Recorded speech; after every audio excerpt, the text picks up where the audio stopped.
security reasons. And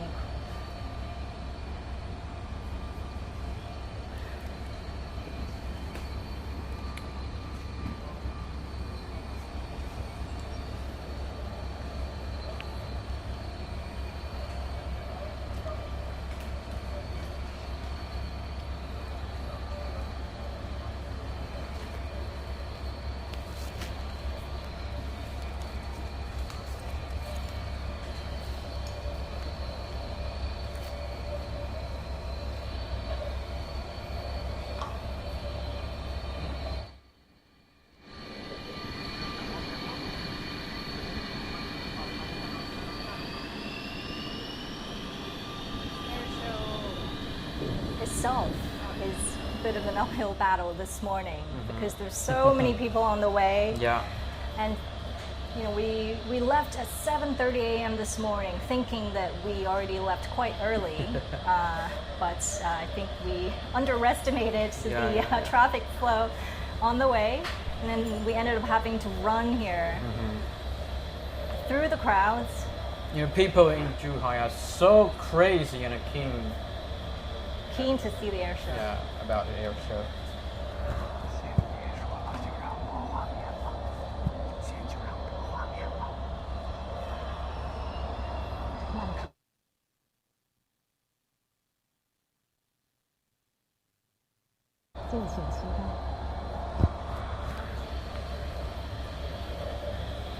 So it's going to take a while before the show actually begins.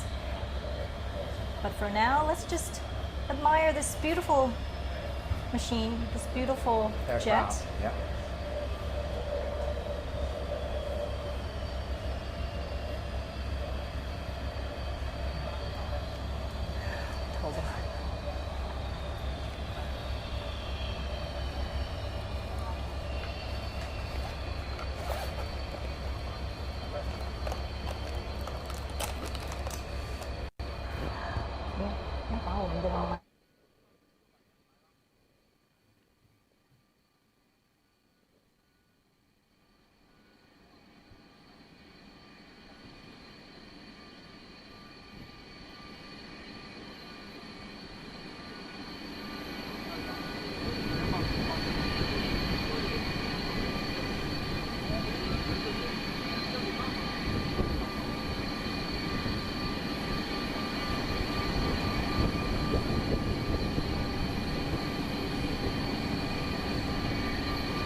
So we see the first 3 aircraft are taking off. The August 1st aerobatic team is ready for action. Nose up. And they're off. 3 aircraft in the air. You can hear the sound of their engine. Yeah, we can hear the sound made by the engine outside this room.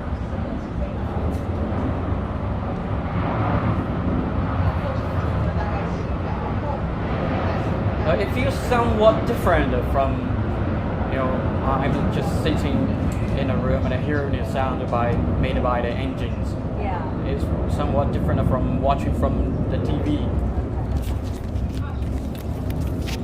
And they will perform for 20 minutes. And just notice how quickly they got up into the air. Yeah. Within seconds, they were airborne. And this is crucial in combat because the longer you stay in low altitude, the more easily you're detected by enemy or more vulnerable to ground weapons. Now, all 6 aircrafts are airborne.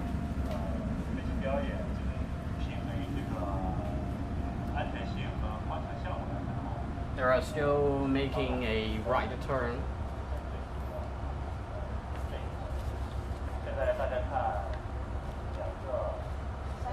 Oh, they're making a formation now.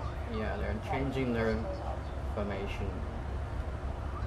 Let's see, let's expect what shape it is. Is it a delta Yeah, formation? delta, then an arrowhead. Right. I think that's a arrowhead. It's a little bit far away. So from this angle, it's kind of hard to make out exactly how many planes there are, and that's the goal, right, in combat. Yeah, that's the the shape of okay, that's an arrow. An arrow shape. An arrow should ever have a shape.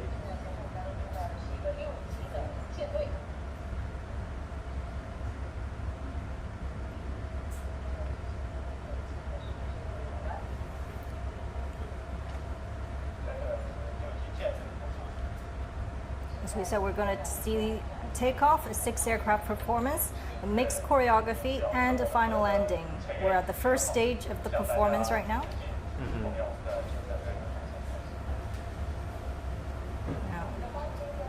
Okay. Colorful fumes. They are releasing smoke. Now 6 aircraft are releasing 6 thick plumes of smoke are flying together. And it's the second stage. Besides the visual aesthetic, smoke oil also makes performances safer because the smoke facilitates better visibility of aircraft and flight trajectories. So pilots can gain better control of the flight situation and the positioning of the other aircraft when flying in formation consisting of 6 aircraft. And I think they are again changing their shape. And let's see what a shape or going to be.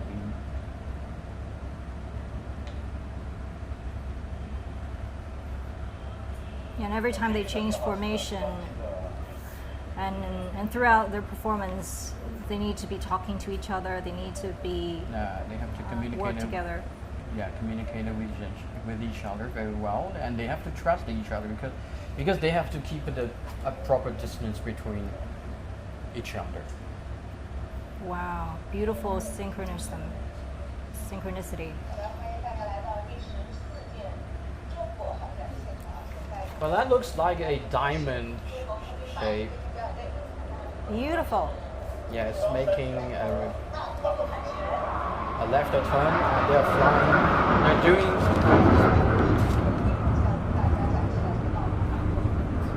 a left turn. This looks like a loop in the sky, and they're beautiful paintings using different colors of smoke. And if you're just tuning in, we are live from Zhuhai in Guangdong Province. This is Airshow China 2022. Yeah, it's also the 14th China International Aviation and Aerospace Exhibition, and what we see now is the performance of the aerobatic team August the 1st.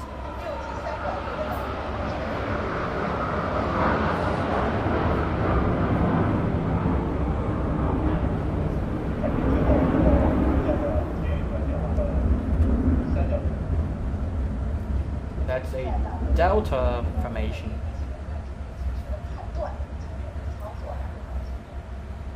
All these formations are actual combat formations and maneuvers. Yeah. And this is a great opportunity to see how far they can push the jets. Yes.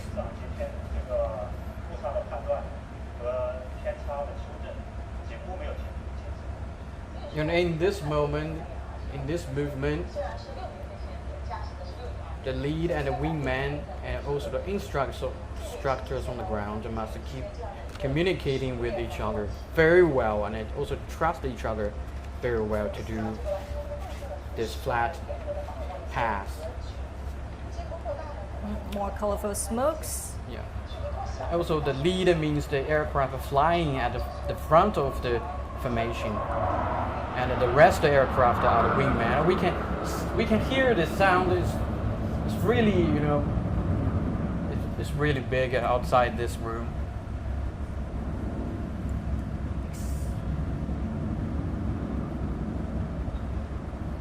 And I'm sure the spectators, as we can see on the camera right now, are excited to see them, or excited to watch this show. There's a lot of static display just underneath. Yeah, many people, many spectators are rushing here, you know, taking photos, using their phones.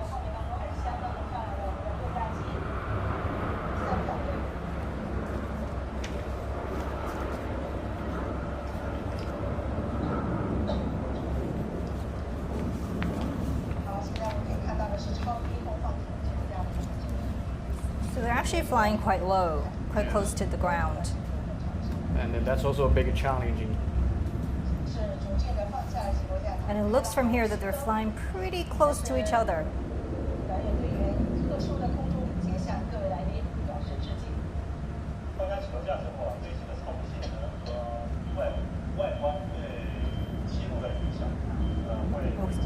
And as we mentioned earlier, the jet they're flying is the J-10, which has been described as the backbone of the PLA Air Force. It's a single-engine, medium-weight, all-weather jet that can be equipped with fourth-generation air-to-air missiles. So they're not just interesting and beautiful to look at, they're also very powerful weapons. Yeah.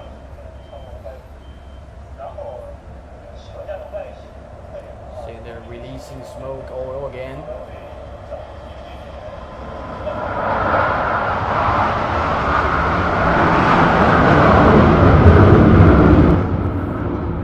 Well, we can really hear the sound of the engines made by the aircraft. Well, I think it's a great pity that our spectators in front of our, you know, TV or cell phone cannot hear the sound. Just now I could even feel the ground shaking a Yeah, the little ground bit. is shaking. Yeah. And my heart is shaking too.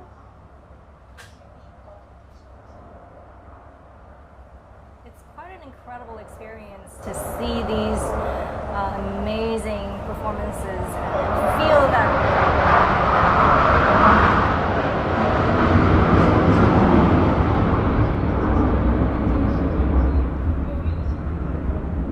The sound sounds like thunder.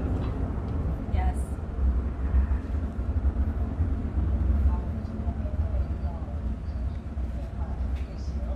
And it's, they were changing their form again. And I suspect what the next shape is.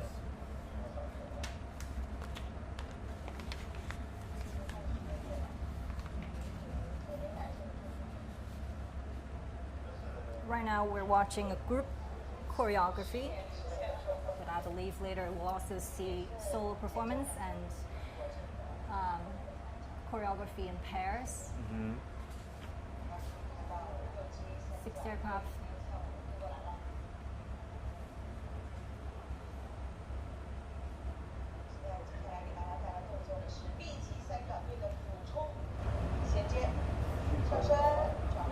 And another half loop going up right now.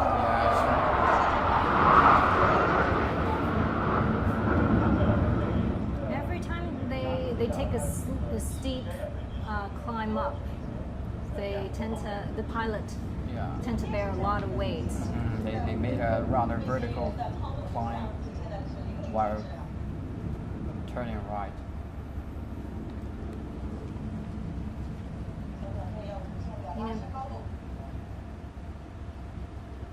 You know, the weather today is pretty good, so we can see them quite clearly.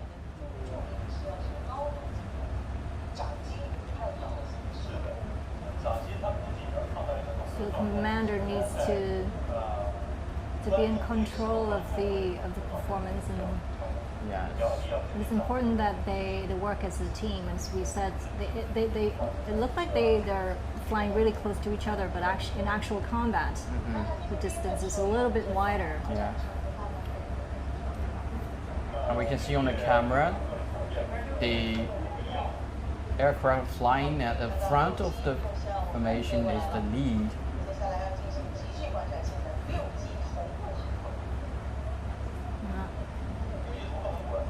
There's another Yes, I think rolling. I think they're going to do a rolling at the same time. I mean, 6 aircraft are rolling at the same time. Okay, Wow. yeah. They're rolling at the same time.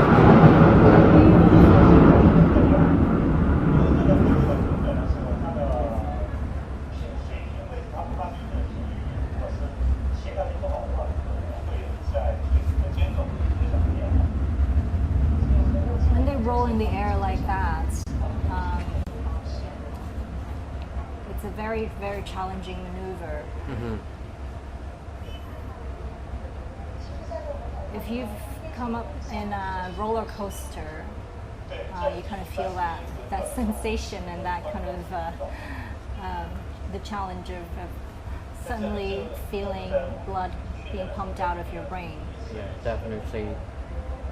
And on average, a pilot in this team can fly over 20 years, and everyone is important and valuable to the team, and of course, valuable to the Air Force of China. And as we said, these are the best of the best. So what does it take to actually make the team?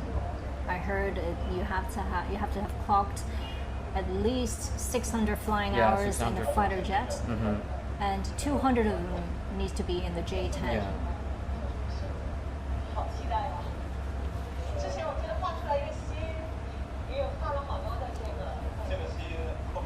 Looks like they have more moves, different moves from last year.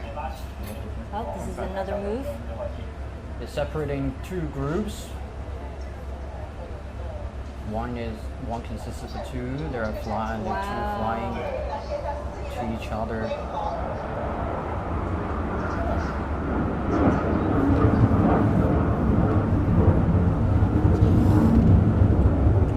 And one consists of 2 jets. Did a solo crossover break.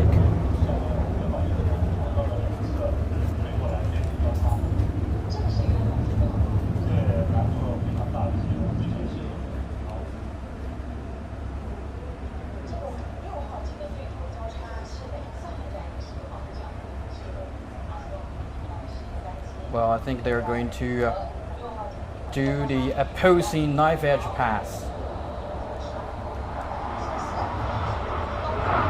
Okay, so the opposing knife edge pass.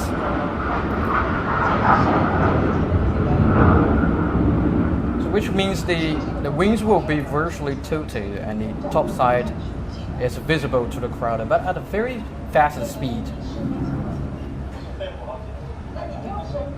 So I mean the speed of each aircraft just now was about 700 kilometers per hour. So it's very fast and breathtaking. And this move also tested the ability and the courage of the pilots in close range air combat.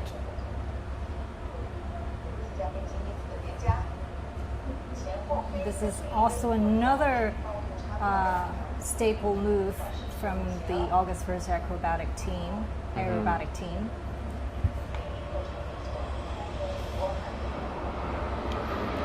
And we see 4 aircraft that flew over with a height difference of 2 meters between each one. Very close to each other, so you have to have a very good situational awareness. Yeah, and also the technical skills. Now they're back into a diamond shape. Diamond shape.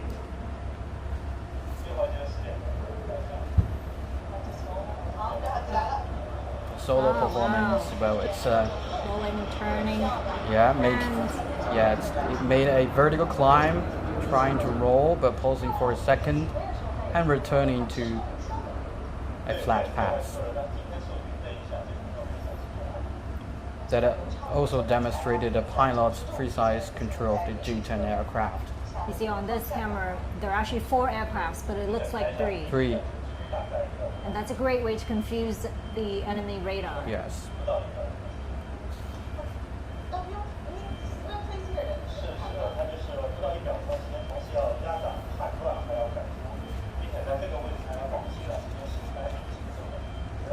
Because the diamond shape plays an important role in actual combat. Because due to the limited resolution of a radar, it's easy for the enemy to mistake multiple aircraft as only one aircraft on a radar. Okay, they are still releasing thick plume of smoke, and that's a flat pass, which means they fly in the same flight. 4 aircrafts flying abreast. Yeah. Abreast flying is also a common formation in real aerial combat.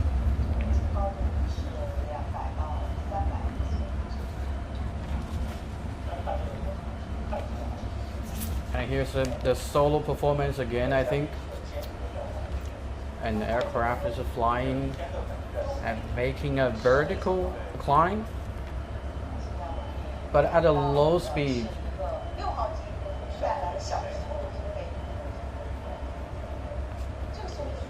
So this is a low speed Yeah. flight, about 200 kilometers per hour, keeping its nose up and it's climbing.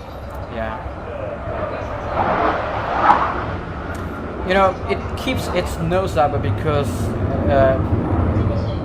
it has to maintain sufficient lift.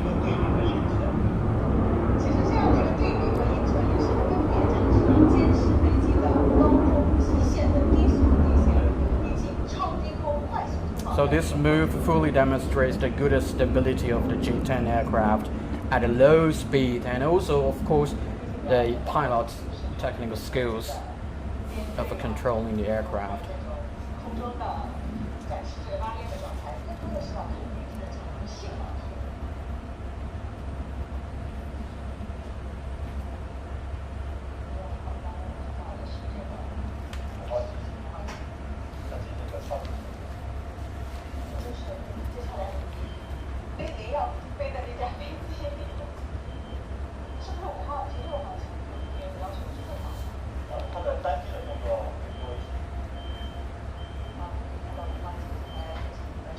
Solo performance continuing.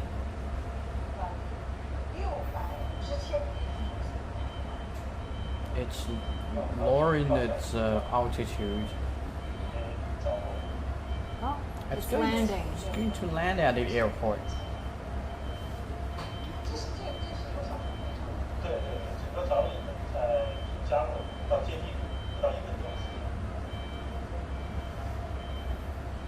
Again, just took just seconds to land on the runway.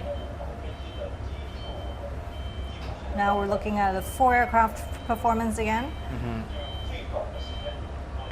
One is making a vertical climb, the other is making a vertical climb too, and the third too, rolling. Now it's rolling again, and turning right. Wow.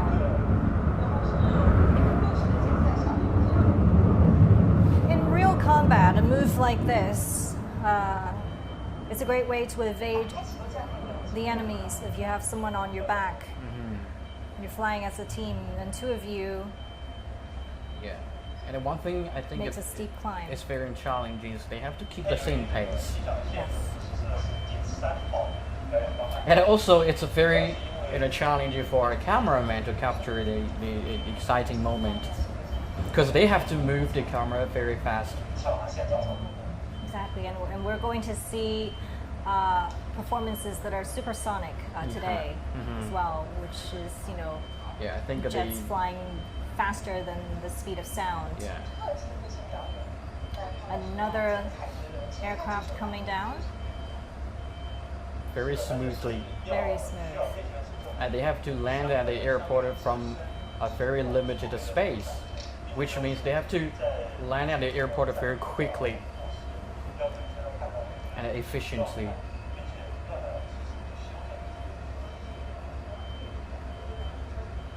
A swift landing is also important in a combat situation. Yes, definitely. And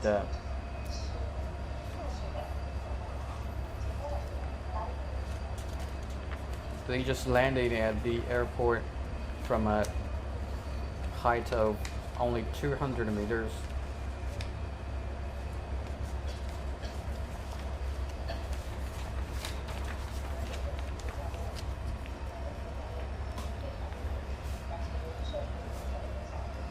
I must say, it's interesting to see an aircraft coming down with a parachute on the tail. Yeah. I really want to talk to the pilot, Yes. on the aircraft, about how he felt in the sky.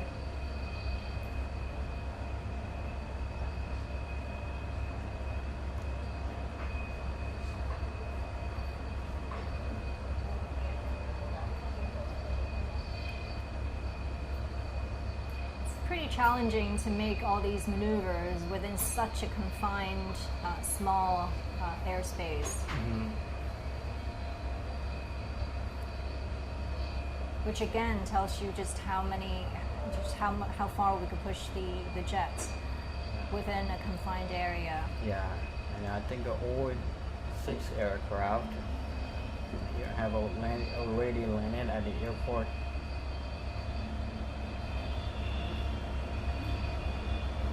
They're just moving back to the starting point of where they came from half an hour ago. Wow. So we could see the pilot.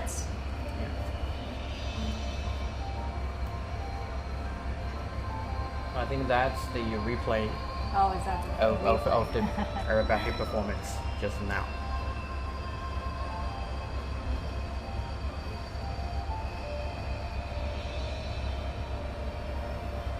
Lots of public interest in their performance.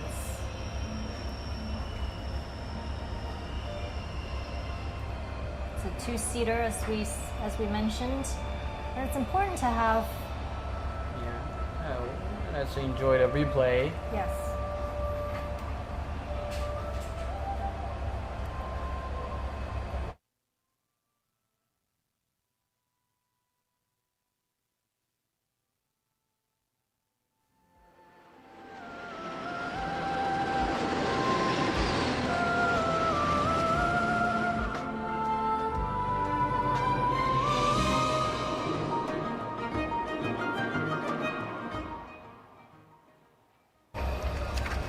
In the past half an hour, the August 1st aerobatic team demonstrated a lot of fancy movements intensively. Yes. And the demonstration reflects the superb flying skills of these pilots in the Air Force of the BLA. And this year, it's the 73rd anniversary of the founding of the PLA Air Force. And we see parents coming to this exhibition with their children, with young people, and we see teenagers as well. Yeah, and I believe many children have been encouraged to fly when they grow up. And also, this demonstration today also shows the huge progress in the manufacturing of China's aviation industry.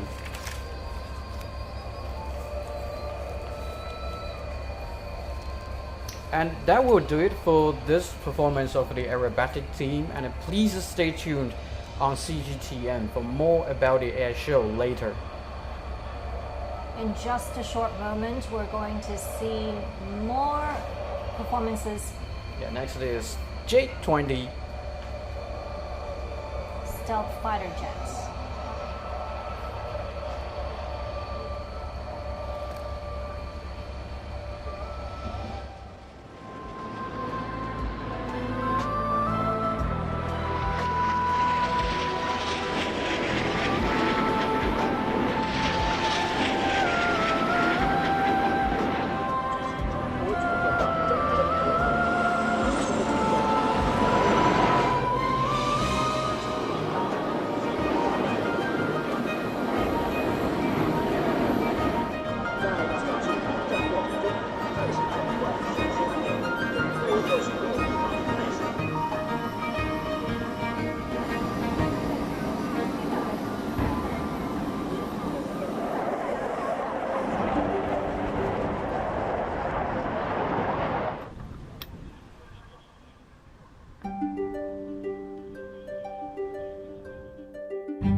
Okay, welcome back, and we're continuing our performance. And what we see now on the camera is J20. 4 J20s flying in the sky. They're doing a flight pass, and they're making a ride.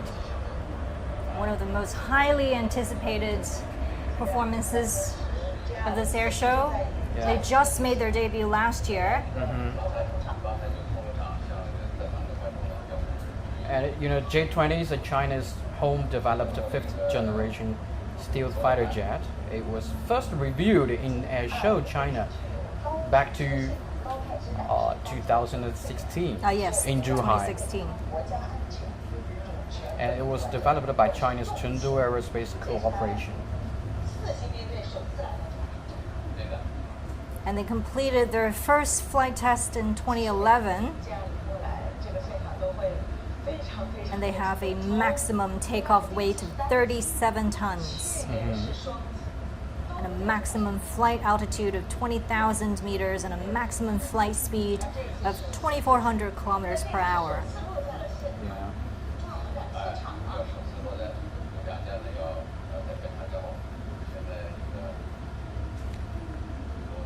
You can see they're coloring, the camouflage coloring, which helps them blend into the skies. And actually, 2 J-20, jets attended Airshow China last year here in Zhuhai, but they didn't land at the airport of Zhuhai, of Jingwan. And this year, they just landed at the Jingwan airport for the very first time. See, so they did make a static debut this year. 2 jets separated from the formation.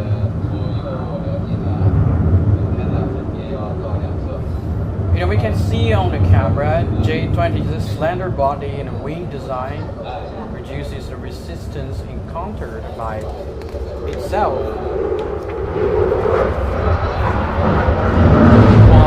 Let's see. Wow. Opposing Steep climb. 9 venture pass again.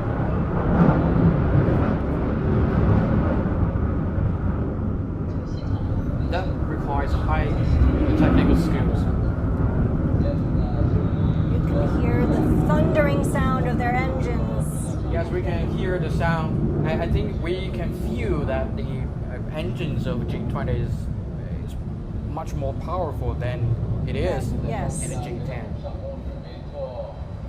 These are Making a The vertical most- climb. looking at the most advanced fighter jets Yeah. made in China. And they're turning right, turning left. Making a half loop. We just saw them going right up in the air in the steep climb. And that's a lot of G-force bearing down on the pilot. Yeah, we can see the vertical tail of J-20. The flexibility of its full motion vertical tail also offers it extraordinary supersonic maneuverability. You mentioned supersonic. What does that mean to our viewers? I mean, the aircraft can move faster than the sound does in the air. And that gives you air superiority. Yeah. The faster you can move, Do you know how The more you can how dominate. fast the sound can move in the air? That's a. well, It's that- about, I think that's about. that's a question for Google or Baidu later. I am your Google. That's about 300 meters per second. Wow. With this supersonic speed, you're able to get really high up in the altitude and get really fast and be able to chase down your enemies. And also the blended wing body design makes the transition between the fuselage and the wing smooth. And also it reduces, this design reduces the angular reflection effect between the wing and the fuselage, making that difficult for the enemy radar to detect the aircraft. They're made with composite materials and absorbing materials, Yeah, which improves their stealth level. yeah. because they effectively absorb the electromagnetic waves emitted by the enemy radar.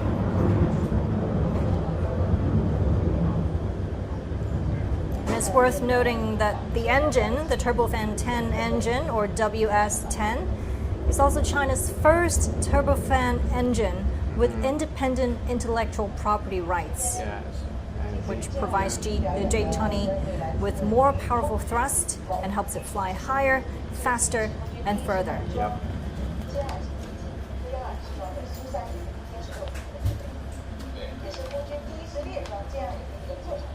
And also the J20's built-in magazine design also helps it avoid the radars.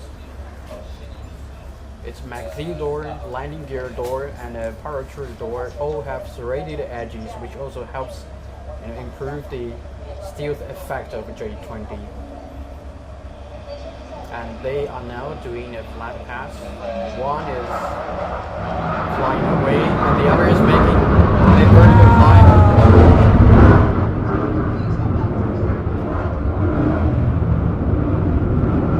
That's a supersonic speed. You can see the air passing through the fuselage.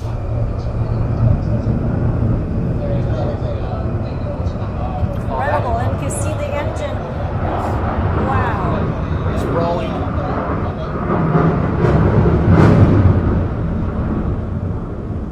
It's rolling again, turning left, and the spectators on the ground must be very excited to see this.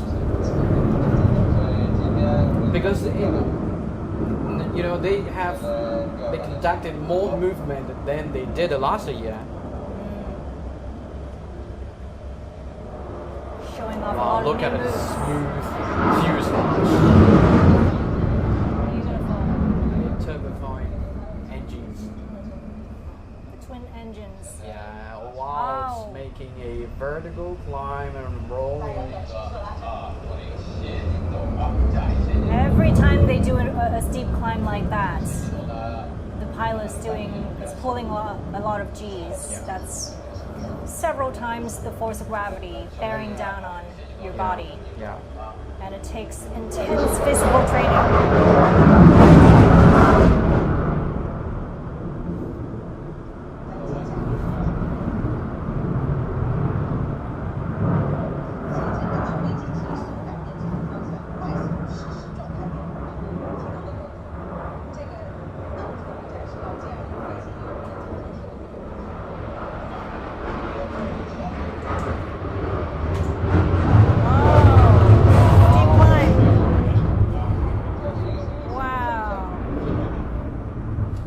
Even can't hear what you said because of the sound of the engine. It's like going up on a roller coaster, but in a fighter jet. Yeah, that sound makes people feel it's powerful. Oh, it's rolling again. More rolling. It keeps rolling. Four. Beautiful. Swing over. Right. That's a wing over. Right. Yeah. I mean, it's dizzying just to look at the moves. And I understand that in order to counter the G-force, pilots actually train in centrifuges where they it's like you're sitting on the edge of a clock and they just spin you. Yeah. So And then it kind of trains your body to counteract. Wow. That's probably 9 Gs, right? Yeah, that looks like an arrow penetrating to the sky, to the cloud. Yeah, that move. That's at least a 9G maneuver.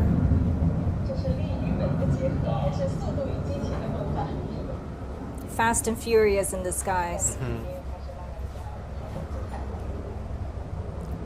For an untrained body, it's actually really dangerous to have several times of forces of gravity bearing down on your body, and because the blood is being pumped out of your brain into your extremities, and you could pass out, and that's pretty dangerous in the air, and you could crash before you wake up, and that's why pilots spend a lot of time in the gym and in this an intense physical training Yeah, to learn how to counteract exactly. the G-force.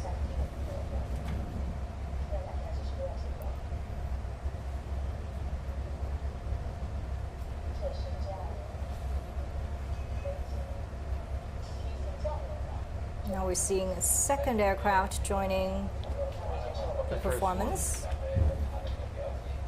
What isn't? That's a big bird, right? Yeah.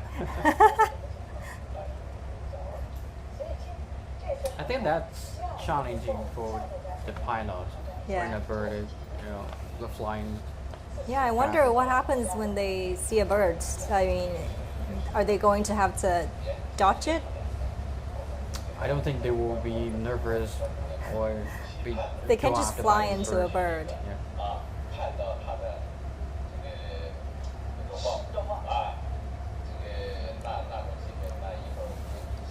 Are those landing gears? Yeah, so they are going to land at the airport because the gears are lower in and out. Right. So the first two Wow. will be landing soon, I think. That's quite a short performance. Yeah. It's already wrapping up before, we got enough of it. The performance is of a G20. Oh, it's doing another evasive move. I think we were wrong. We're not going to land so fast.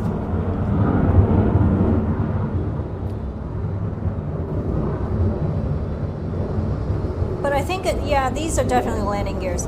Yeah. It seems like they are also simulating a scenario where, you're searching for a runway and then you got Yes, someone on yeah, your yeah. six, so you have to make an emergency climb to escape and to survive. And then now you're circling back, trying to find a place to land. Yes, we can see that clearly the fuselage of the J20. And of course, the J20 doesn't, work alone. They work with other aircrafts as well. Yeah, it's landing. We can really see the transition between the fuselage and the wings move. Wow. It's a very, very pretty parachute.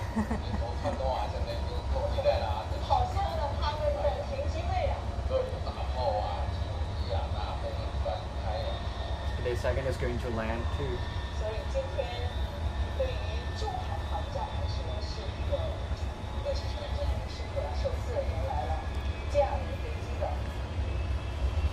This is quite a historic moment. I mean, I think at the last air show, the J20 actually never landed at the Zhuhai air show. This is the first Yeah, time that's the first time. we see them on the ground. We were lucky enough.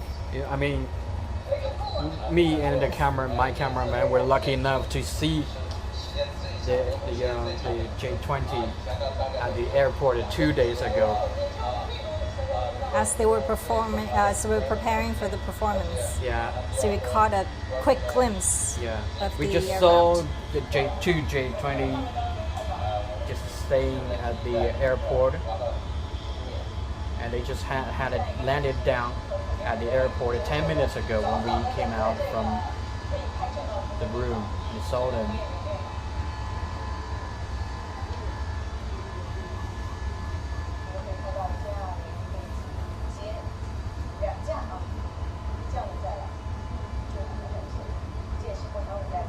So we saw 4 aircraft at the beginning of the performance, but only 2 landed. Yeah.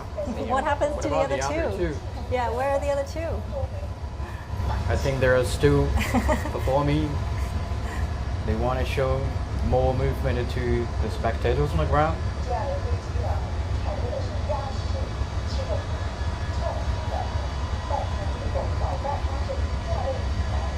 In very limited space, the aircraft that are performing aerobatic movement, they have to land at the airport quickly after they, align with the runway. And as we said, the J-20 stealth fighter made their debut in 2016, and it was enlisted to the Air Force 2 years after that, which marked a significant step towards our full combat capacity of the Air Force. And in a real combat, landing as quick as possible is also very important.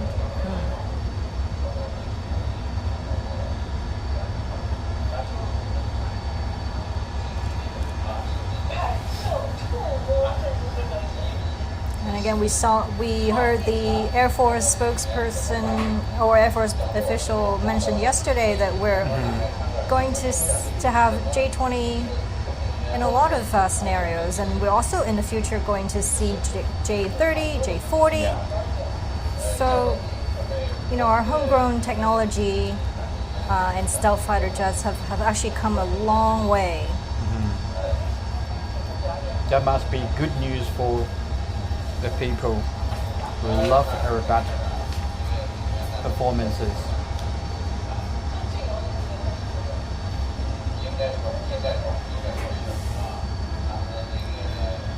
Fifth generation fighter jets like these, developing jets like these have become a priority in a number of air forces around the world because they are superior in almost every category in combat. Yeah.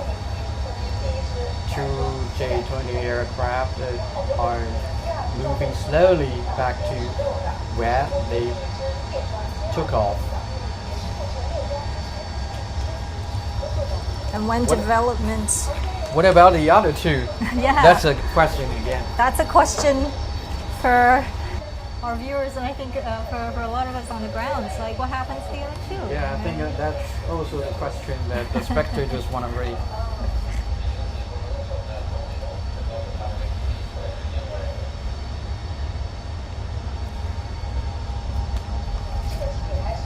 I think they're still hovering in the sky.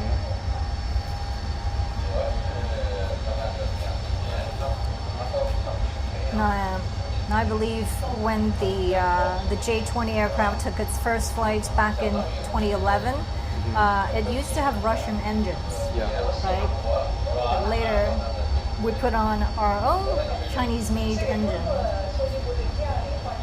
and ushering in a new era of domestically powered fighter jets. Well, that's another type of aircraft. That's J-16. Oh. That's a J-16.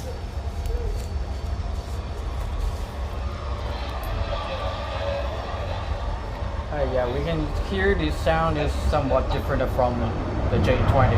Yes. It's making a right turn at a very fast speed.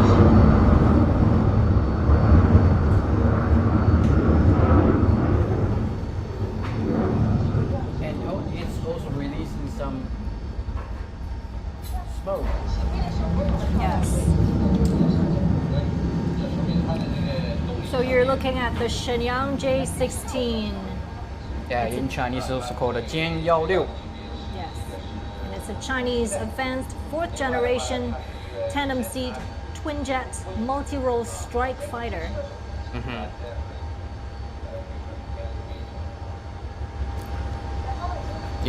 The cockpit is fitted with a helmet mounting the display system to improve pilots' situational awareness. That's high technology.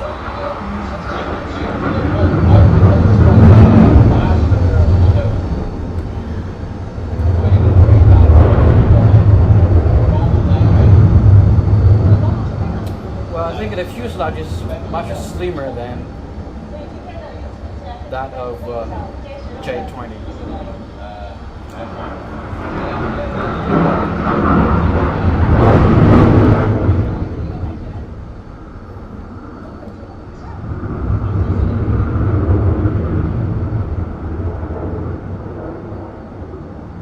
And also the J-16 is equipped with an AESA radar and is powered by 2 Chinese Shenyang WS-10 turbofan engines.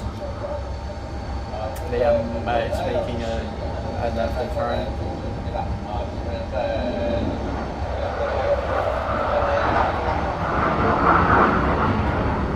It's rolling now, just rolling, keeps rolling. And the weight is reduced by using composite materials, very much like the J20 that we just saw. Yeah. And it also has an electronic warfare version, which is the J16D, and it was developed in the 2010s and made its debut last year.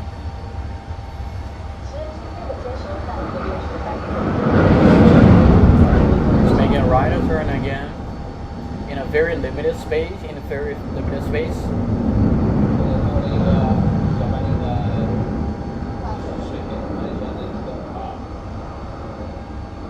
Yeah, we can also see J10 already on the ground.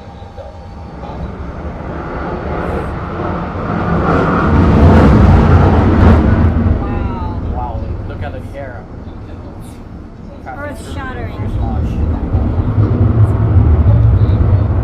It just keeps rolling and turning to show the flexibility of the aircraft. Yes. And also the high technical skills of the pilots controlling the aircraft.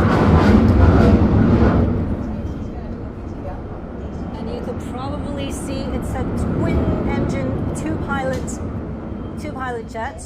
Yeah. And you know, having an extra human brain on the back of the plane is very important because you know your body helps you increase your situational awareness and helps you process information and helps you with decision making. Mm-hmm. Yeah, exactly. So they have to work with each other. 接下来会有一个小速度的退场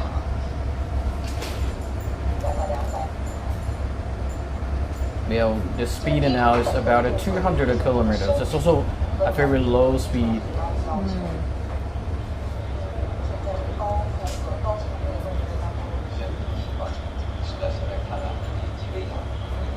The J16 is very suitable for long-range combat and escort missions, and is one of the core elements of China's air defense. Yeah, the speed is only about 200 kilometers. So it's a big challenge for the aircraft to keep it flying at this speed because the maximum speed of this jet can be over 2,000 kilometers per hour.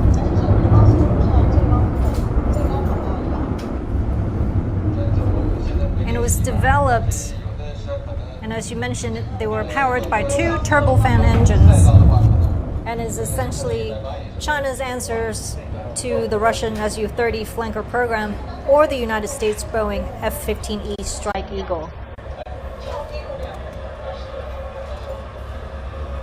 It has made some new improvements. It's making a sharp right turn to show its flexibility, and it's rolling, and making a right and left turn.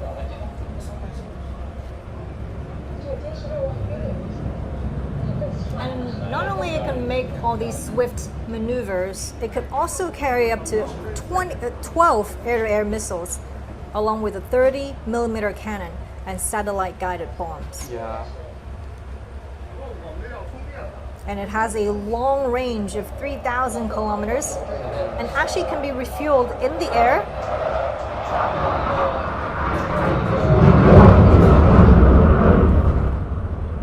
It's rolling and turning right.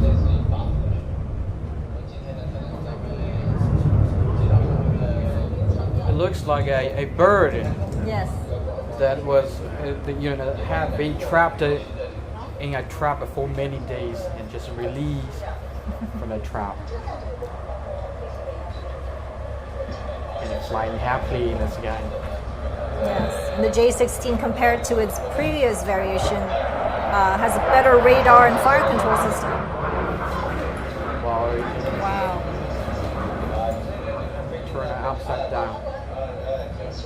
That's really challenging, I think. Wow, and then another steep climb. Yeah.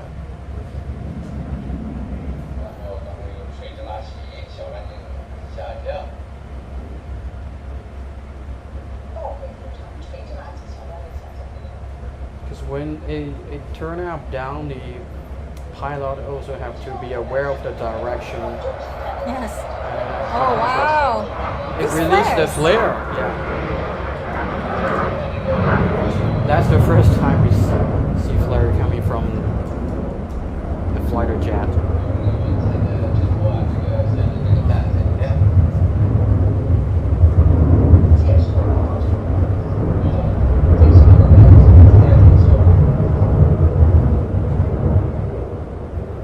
And actually, since September 2020, the J16 has become a frequent. Yeah, More flares? It's releasing flare again.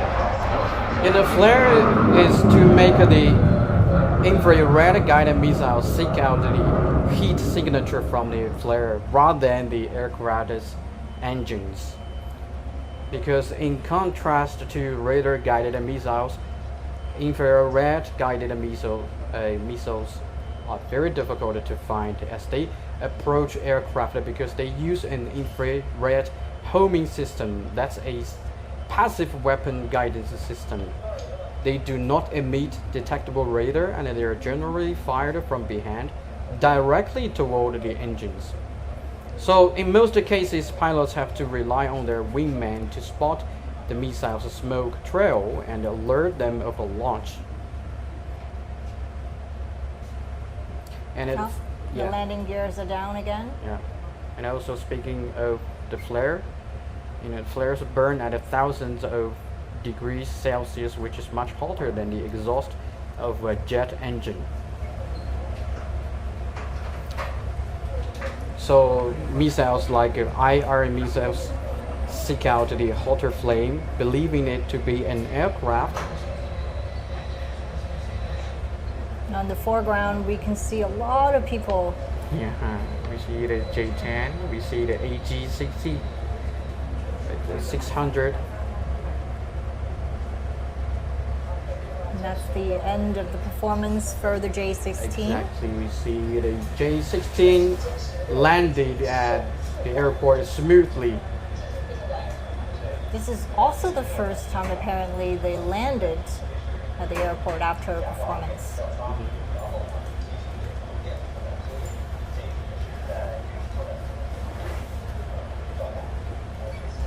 And for the first time this year, just a few months ago in May, the J-16 fighter jets were seen participating in a China-Russia joint patrol. The PLA Air Force deployed fighter jets as escorts for Chinese and Russian bombers in regular joint aerial strategic patrol in the Asia-Pacific region. Yeah. Because strategic bombers are not designed to engage in air-to-air combat. And that's why having fighter jets like these as escorts is very important.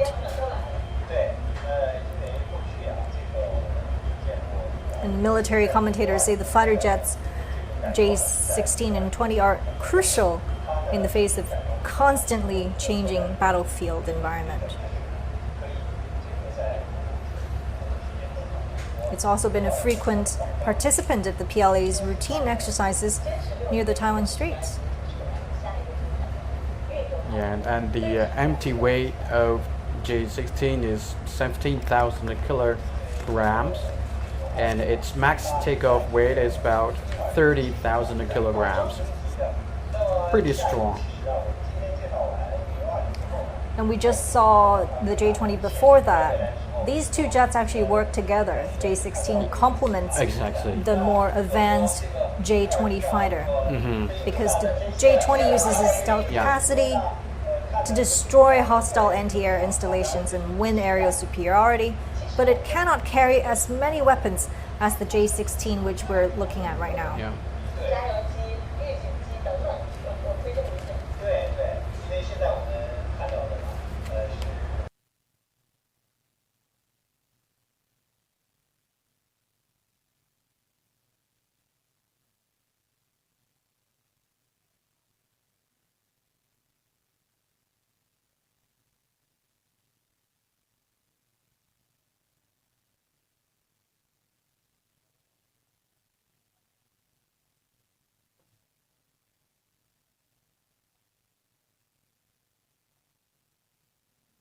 L-10, another supersonic advanced jet trainer and a light combat aircraft independently developed by China. And that's wait and see.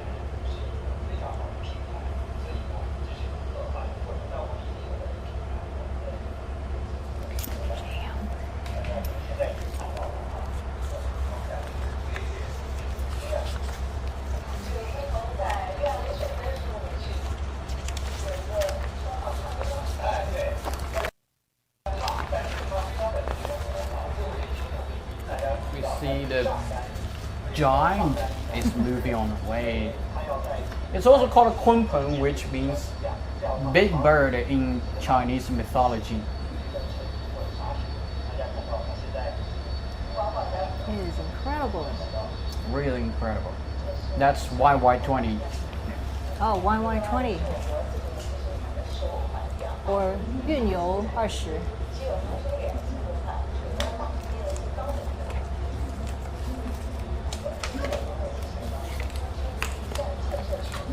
Look at a turbofan engine they have here.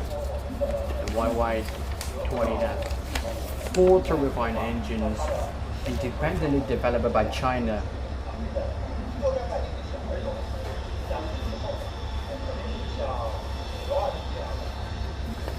Nice close-up shot. The cockpit. It looks really strong. Yes, the YY-20 or Yunyou 20 is China's new generation aerial refueling aircraft. So the fighter jets that we just saw, J-20 and J-16, can all be refueled by this big bird. We can also saw a lot of spectators looking forward to see it flying.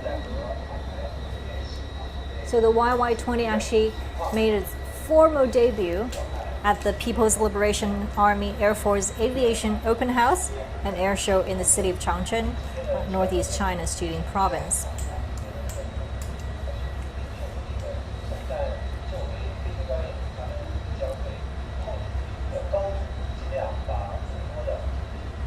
And as we said, it's the YY-20 can have aerial refueling capacity with fighter jets like J-20, the country's most advanced stealth jets, and the J-16, which we just saw at the same time. Yeah, we see the I wonder if we're Orion going to actually see that today, the aerial refueling, because that would be really incredible to see. Yeah, maybe we can see J-20, J-16 again. If that happens, it's moving fast on the runway and going to take off in a few seconds. It looks clumsy, but it moves really fast. Yes. The big bird can fly. Yeah. Oh, it's up. Wow. Wow. Pretty steep, actually. Ooh. Just seconds. We can hear the sound of the engine.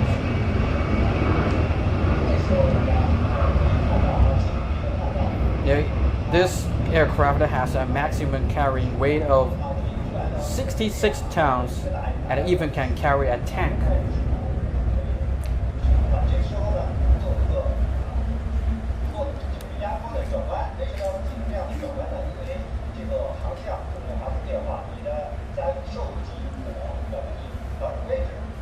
Yes, it's a large transport aircraft.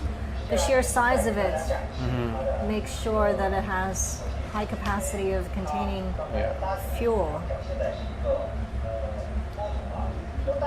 And actually only the United States, Russia, and China have this capacity. Yeah. The big bird can actually carry over 100 tons of fuel, and half of that can go to refueling other aircraft. You know, refueling one fighter jet in the mid-air is difficult. Oh well, it's turning left, flying toward the spectators, presenting a good angle.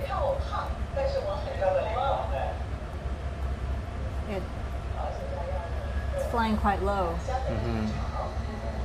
So you said refueling a fighter jet in mid-air is actually very difficult. Yeah. Why is that?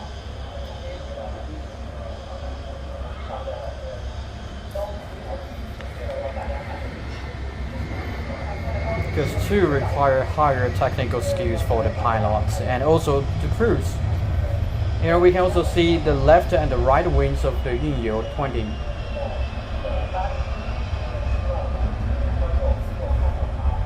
Can we see the refueling pods from here?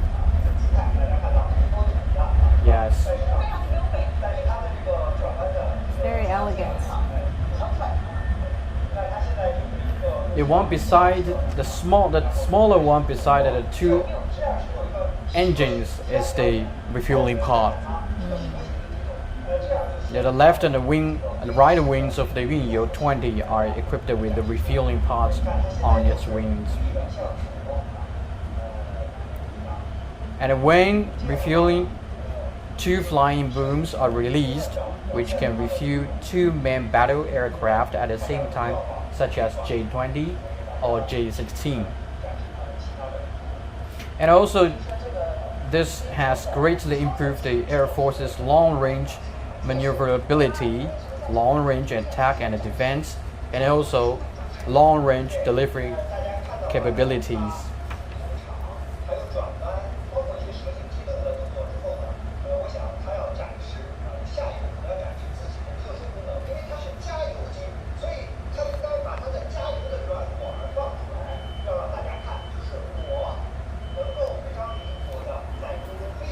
It's a large transport aircraft with a 6-ton maximum carrying weight and a 200-ton maximum takeoff weight.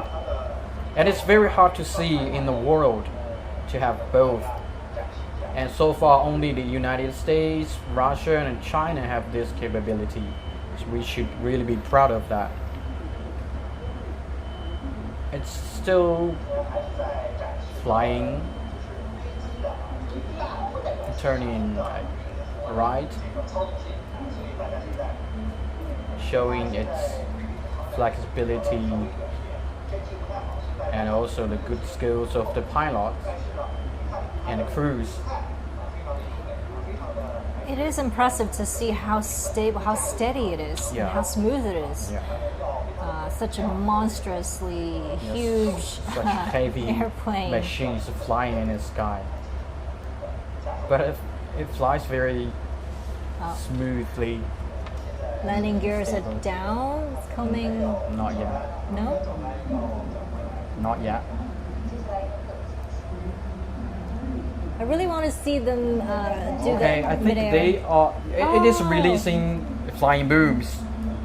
The fueling. Yeah, booms. 3 flying booms.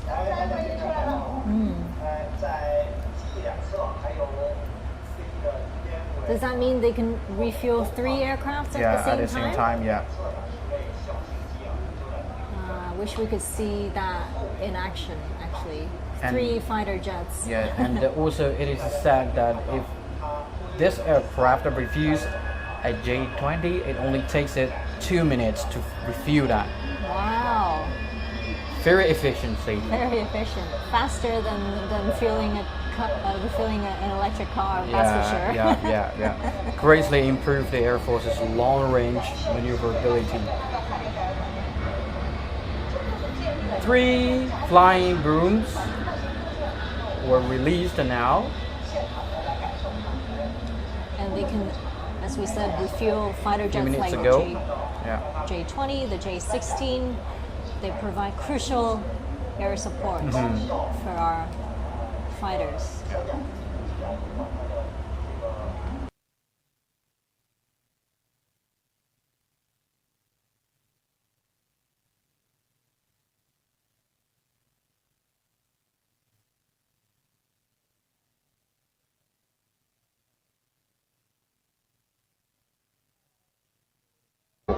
And half of which can refuel other aircraft. 100 tons of fuel. That's incredible. And half of the fuel can refuel other aircraft. That is impressive. We actually the Air Force actually started exploring this technology as early as the 1980s. Yeah. Because at that time, the J7 and J8 were commissioned to the PLA Air Force, and the combat capability of the Air Force fighter jets was hugely improved. And at the same time, the changes in the international environment make maintaining air security in South China Sea a very urgent task. Yeah. And So, patrolling the islands and reefs on the South China Sea became an item, a priority for the Chinese Air Force. yeah. So the area refueling is very important. I believe this is definitely the first time I've seen a flying display by an aerial tanker.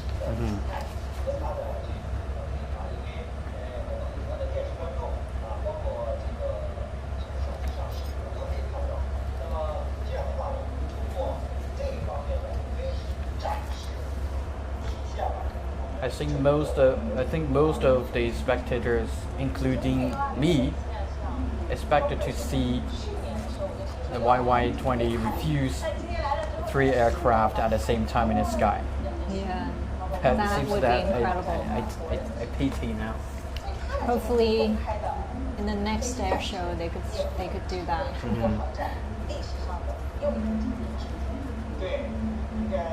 Oh, I think we see the C919 Yes. on the runway. C919 Is on the that runway. coming up next? I wonder. I think you're right. The C919 is preparing for taking off in a few minutes. But I wonder, is the big bird going to land, or is it just going to fly away? I think it is going to land.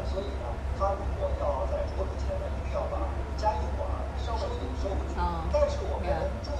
So it needs to retrieve the pods first, Yeah, the flying booms. the booms, yeah.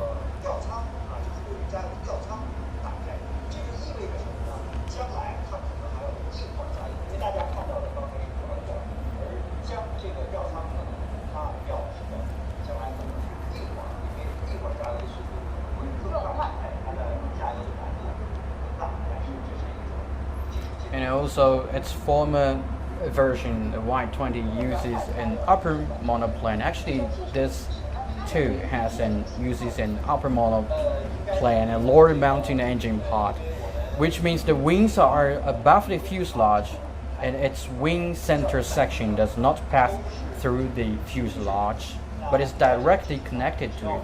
And this makes the cargo compartment of the YY-20 or Y-20 even bigger to carry more cargo, and keeps the engine away from the ground, reducing debris suction. And this design also allows the aircraft to take off and to land normally, even on a gravel runway.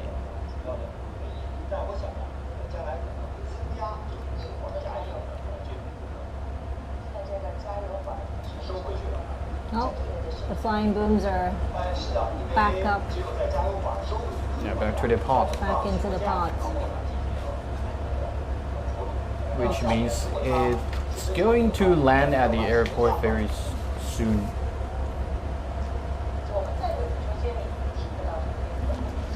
And if you're just tuning in, we are live from Airshow China in Zhuhai in southern China. We're in the middle of a flying display. We saw earlier the August 1st aerobatic team, and then we saw J-16 and J-20 fighter jets, and now we're seeing aerial tanker, the YY-20. Yeah, and it's a former version. The Y-20 aircraft has participated in both the parade celebrating the 19th anniversary of the founding of the People's Liberation Army, and also the National Day parade celebrating the 17th anniversary of the founding of the People's Republic of China, as well as taking part in joint exercises and military drills home and abroad. Coming down. Yeah, so landing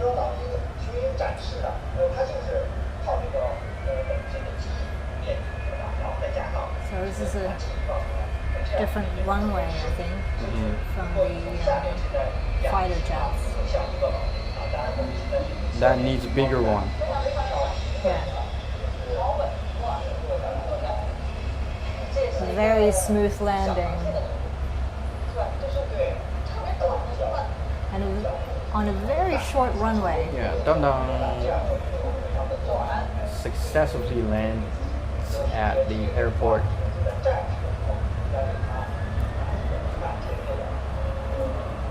Now, a close-up shot of the big bird.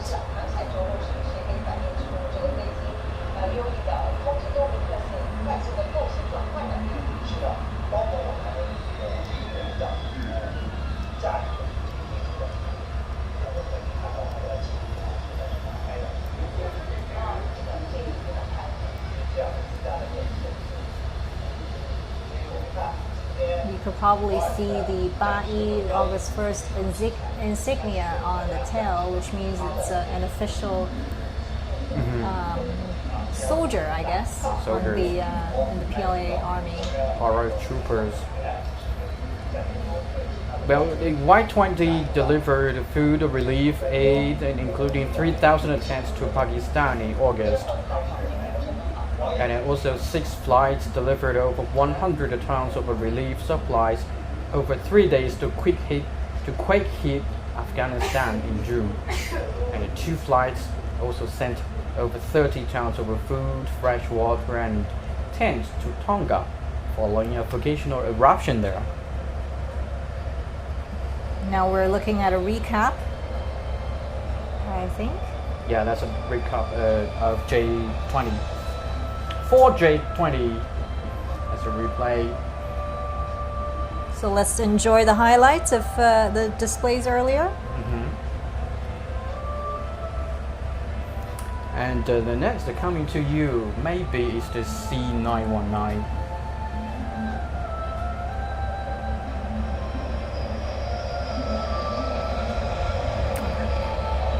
Or JL10 aircraft. So enjoy the highlights, but don't go away. Yeah, stay tuned on CGTN.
Hello everyone, welcome back to CGTN. We are live from Zhuhai and continuing our live commentary of the air show, the aerial displays. And right now we're looking at the at Comax C919 on the runway. Yeah, and it's C919 is China's first domestically built large passenger jet. And they rolled off the production line in 2015 and took to the skies and landed at 3:19 p.m. In 2017. Yeah, at the Shanghai Pudong International Airport, after it had passed its last flying review back to 5 years ago into 2017. This is one of the very highly anticipated displays this year. Mm-hmm. A lot of speculations beforehand as to whether or not we're going to see this narrow body jet. Yeah. And right now we're looking at it. Very exciting. This is a twin engine plane. Yeah. Do you know the story behind the name C919? Yeah, you know, C in an aircraft, C919, the C in an aircraft's name stands for both China and COMAC. COMAC, which means Commercial Aircraft Corporation of China. And do you know what 9 stands for? Yes, so 9 symbolizes 9, forever in Chinese culture, and then 19 represents the 190 seats at maximum capacity, and that's why we get the name C919. Oh, that's interesting. So 9 symbolizes forever in Chinese culture, 9. And the giant is still moving on the runway, and I believe it's going to take off in a few minutes. Oh, this is a helicopter. In the foreground, which is probably going to be in the air as well, so we'll look forward to that. But right now, again, we're looking at China's first domestically built large passenger jet making its debut at Airshow China. 今天和我一起担任解说的是中国商飞试飞中心的试飞员丽丽。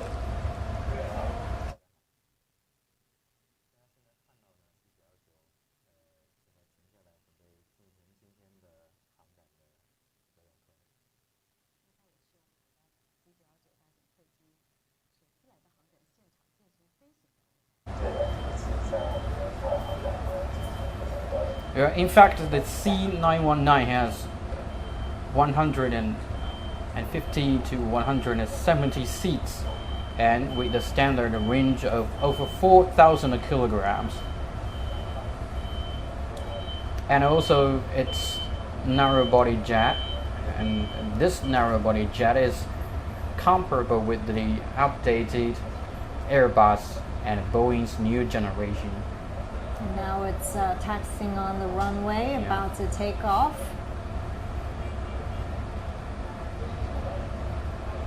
Narrow body jet is called the workhorse of civil aviation. Here we go. No, sir, I'll take you home.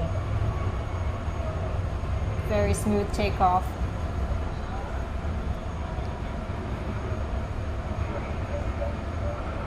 Landing gears up. This is comparable to the updated Airbus 320 and Boeing's new generation 737, which brings China into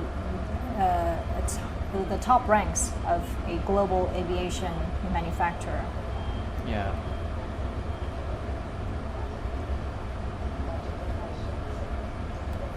You know, before it takes off officially, this plane carried out its first taxiing test on a wet runway in March in Nanchang, and that's Eastern China's Jiangxi province. At that time, well, that happened in March 2020, and at that time, the 105 prototype tested aircraft of C91C took the test in Nanchang, where 4 sprinklers sprayed the runway to simulate a wet ground environment. And that laid the groundwork for the C919 getting the important certification by Chinese aviation authorities. Yeah, because certification from that department is the final step required for commercial operations. Lots of people watching the show. People are excited. They're so emergent. And in addition to a wet test on a wet runway, it's also been tested under high temperature. And it was flown in Turban, a city known as the Land of Fire in northwest China's Xinjiang Uyghur Autonomous Region. And the high temperature test was back in June 2020. Yeah. People are so immersed in the flying performances of C919. Yeah.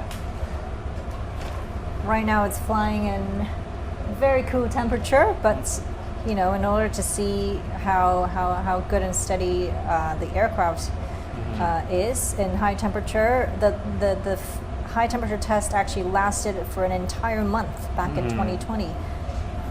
Yeah, but speaking of Turpan in Xinjiang, Turpan is renowned for its harsh desert climate, especially its extreme summer.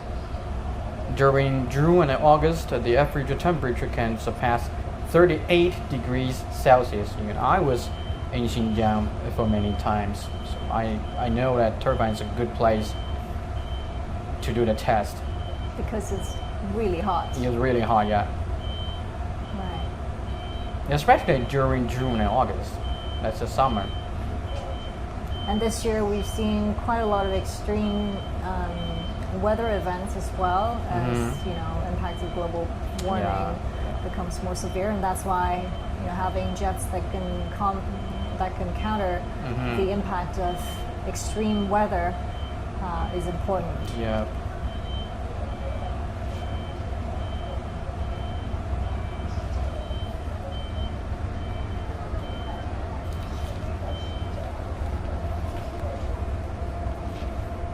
At China Eastern Airlines, one of the country's largest airlines headquartered in Shanghai, signed a contract in March 2021 to buy 5 C919 jetliners from its COMAC, its developer, Commercial Aircraft Corporation of China.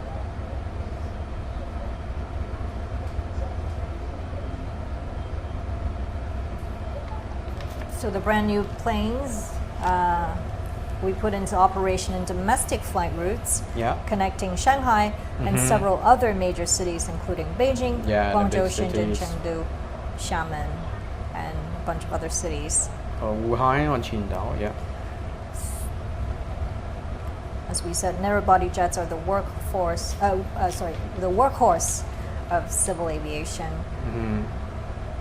And also with several rounds of tested flights, the C919 finally gained its airworthiness certification from the country's aviation regulator just 2 months ago, because now it's November and they gained the certification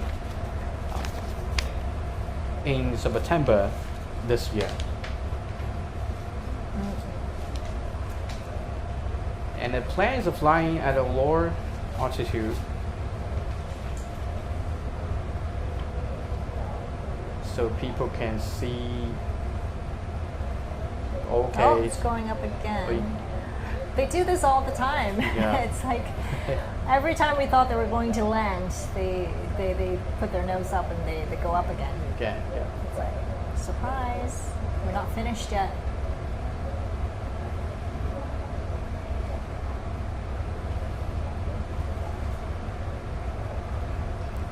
And the chief designer of the C919 said once that the design team was focusing on improving the aircraft's safety, comfort, and energy efficiency in terms of technological innovations and the design details. For example, the team improved its resistance ability against the bird strikes and the capability of dealing with emergency and even hijacking.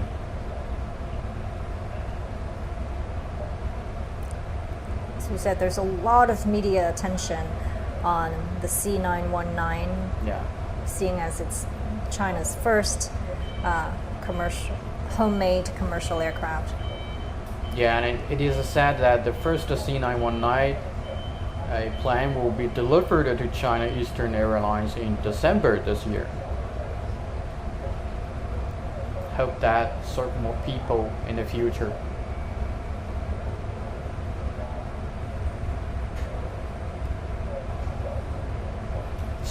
Making a left turn. So just at the end of September, COMAC held a certification ceremony for the C919, which can now be delivered to its first customer, as you mentioned, China Eastern Airlines. Although it now needs a separate production certificate before it could actually ramp up and mass produce. Yeah, then that's it. I think it's going to land at the airport soon because the gears have been lowered. Yes, short 15 minutes demonstration, but a historic moment because this has never been done before.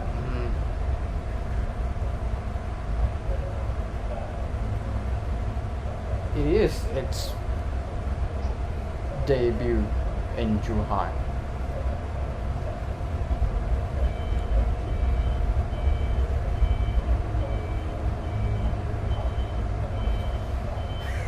Sorry, it's my fault. It's not landing. This always happens. Every time we thought they were going to land, they do something else.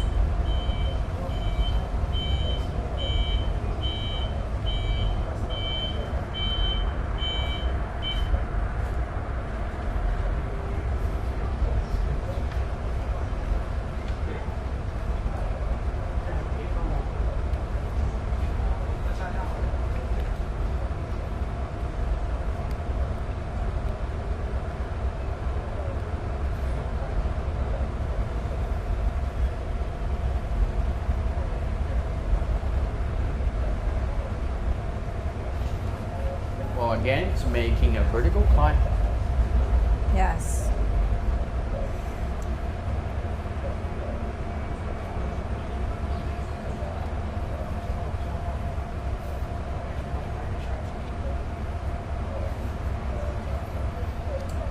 And the success of C919 makes China the fourth jumbo jet producer after the United States, Europe, and Russia. Yes. And it also marks a milestone for the commercial aircraft cooperation of China, also called COMAC, Yes. the Shanghai-based manufacturer of the C919. And according to an advisor to the C919 program, China really must be able to build its own passenger jets and then wanting to replace foreign engines as air travel is expected to rise. Yeah. In 2021, Boeing forecast that Chinese airlines would need 8,700 new aircraft by 2040 at a cost of nearly $1.5 trillion US. So we spend billions of dollars every year buying planes, buying foreign planes. And that's why it's important. That's incredible. Yes. That's incredible.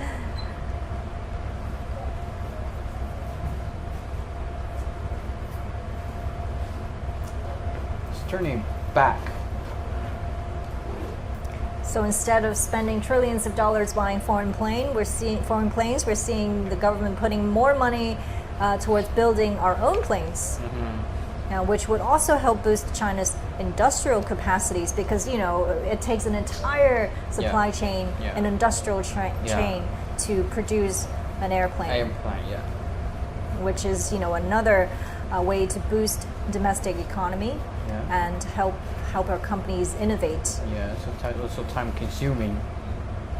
Although it could take at least 15 to 20 years for China to build its own engine. Right now we have foreign engines on this plane, but we are actually working towards replacing it because, as we said, it's important to have our own homemade, homegrown jets. I think it's going to land at the airport now.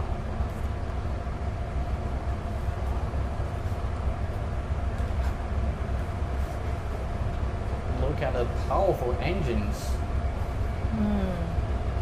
Very elegant plane.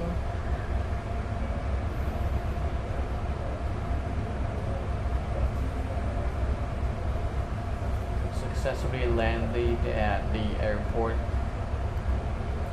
Wow, that wraps up a very successful and historic debut of the C919 in Zhuhai.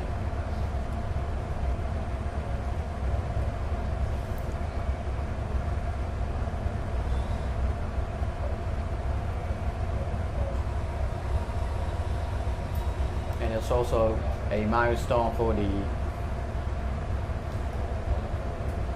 Shanghai-based manufacturer of the C919.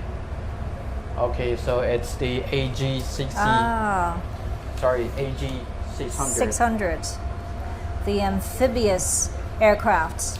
And I believe it's the AG600M, which is a variation of the AG600.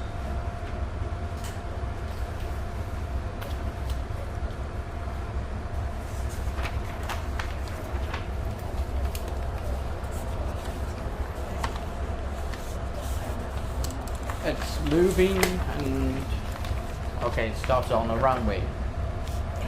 I believe we're going to see its powerful firefighting capacity. Yeah, it's going to. I think it's going to pour water. Yeah, 12 tons of water. 12 tons of water in just seconds. Demonstrating how it fights the fire. So it's useful for putting out forest fires. Yeah. And because it's amphibious, it also helps with sea rescues. So it's up. So flying. Also, this plane is codenamed Homegrown, which means gigantic fish or dragon.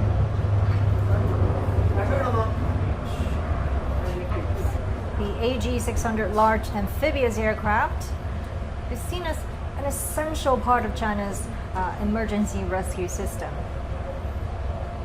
It was developed by the Aviation Industry Corporation of China, or AVIC, to meet the needs of firefighting and marine rescue missions and other critical emergency rescue operations.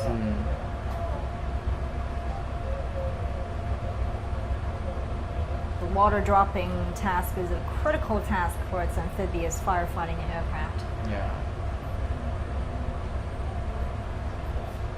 So looking forward to that. Yeah. We believe it's going to do drop in water.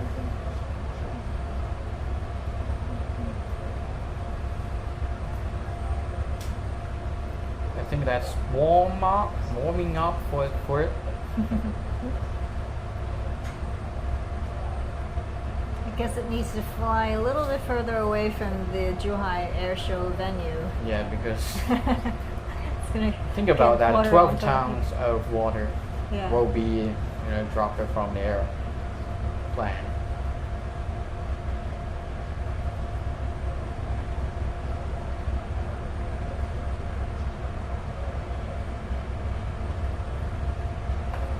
pilot is adjusting its direction. It's controlling. Oh, here we Okay, go. so here we go. The plane is dropping water. Wow. Out it goes. 12 tons of water out in maybe 3 seconds. Yeah.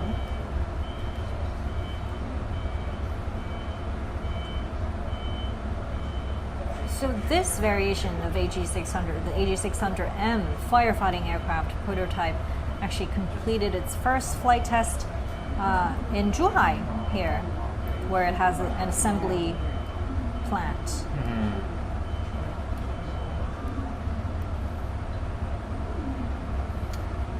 It's a amphibious aircraft, which means it can be used both in water and then,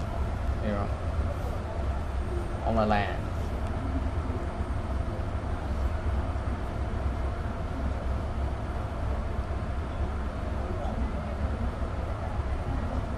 And so last year we saw AG600, and this year it's the AG600M. There's actually 4 prototypes altogether, and the 3rd and 4th prototypes will undergo their first flight tests Mission. in November and early next year. We can see the spectators are really happy with that Yes. because they have a good place to watch the air show.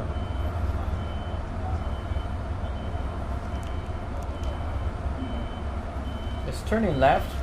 I think it's going to drop water again because it carries about 12 tons of water.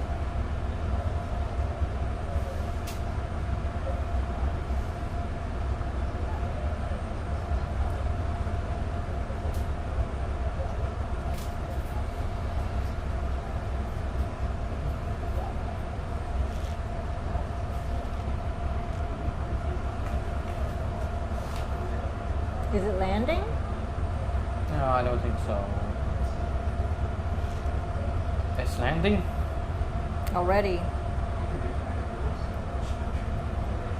Well, the flying boat is back on land. Yeah.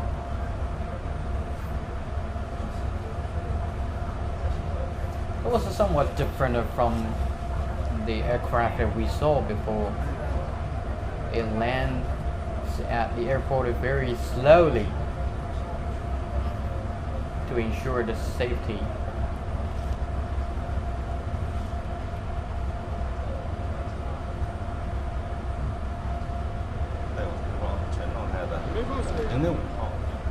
This year. Yeah, a very short and a simple demonstration. Yes. But it's 5 years in the making. Yeah. The assembly of this aircraft started in 2014 and made its first flight, as we said, in 2017. Yeah. And that also shows the innovation and also the hard work the team member had put in.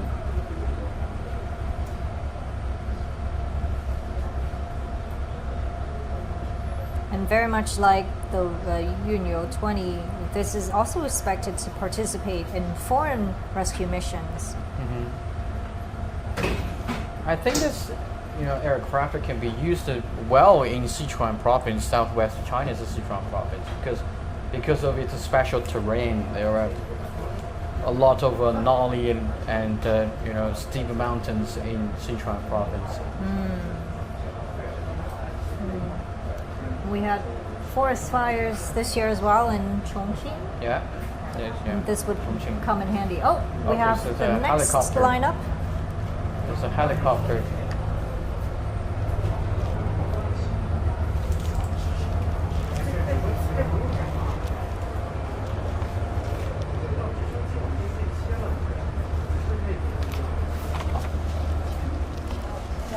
Tianle.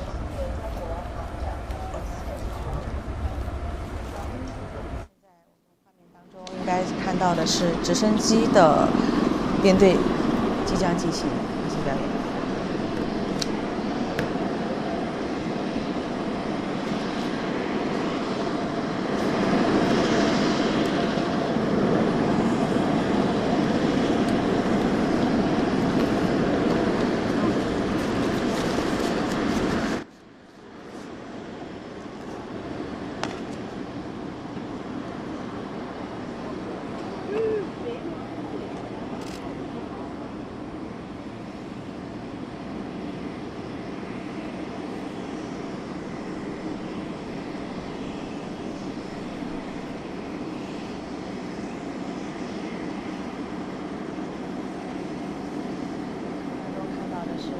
自于第14届中国航展的前方的信号。我们现在看到的是，陆军航空兵直升机已经起来了。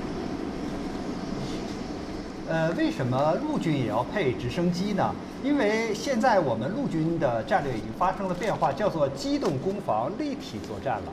那机动攻防可以在地面上通过坦克、装甲车、铁路运输，那么在空中呢，你立体你一定要有空中的支援力量，所以我们的陆航就显示了它的这种贴着树梢啊这样一个高度，超低空的飞行来进行突防。还有一个呢，就是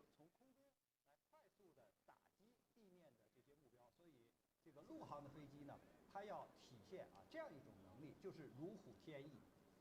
我们现在是在中国航展的现场看到的是中国人民解放军陆军某空中突击旅的飞行动作展示。这次的这个直升机的展示，应该也是首次来到中国航展的现场。对，过去呢，我们讲这个直升机要么是就是民用的直升机，这样的话呢，现在我们是军用的直升机，特别是直20这样多用途的直升机，包括直10武装直升机这样的都是我们现在陆航已经配备的直升机。那么给我们的陆军的作战，就是立体的攻防、机动的作战增加了非常重要的这种力量，既体现了立体，也体现了快速，更体现了这种信息化的体系的对抗。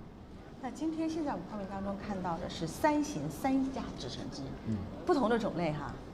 对，因为现在这个由于气象的原因呢，陆航的这个直升机呢进场比较晚，他们基本上就没有时间再做预演，所以大家现在看到的就是他们到来之后直接的这种表演。我想这样更体现了我们陆航飞行员的这种熟悉环境、掌握环境来驾驭自己就是飞机的这种能力。大家看到现在3级编队在中间的呢，很显然是大一些的，就是直20，那么小一些的呢，应该是直10武装直升机。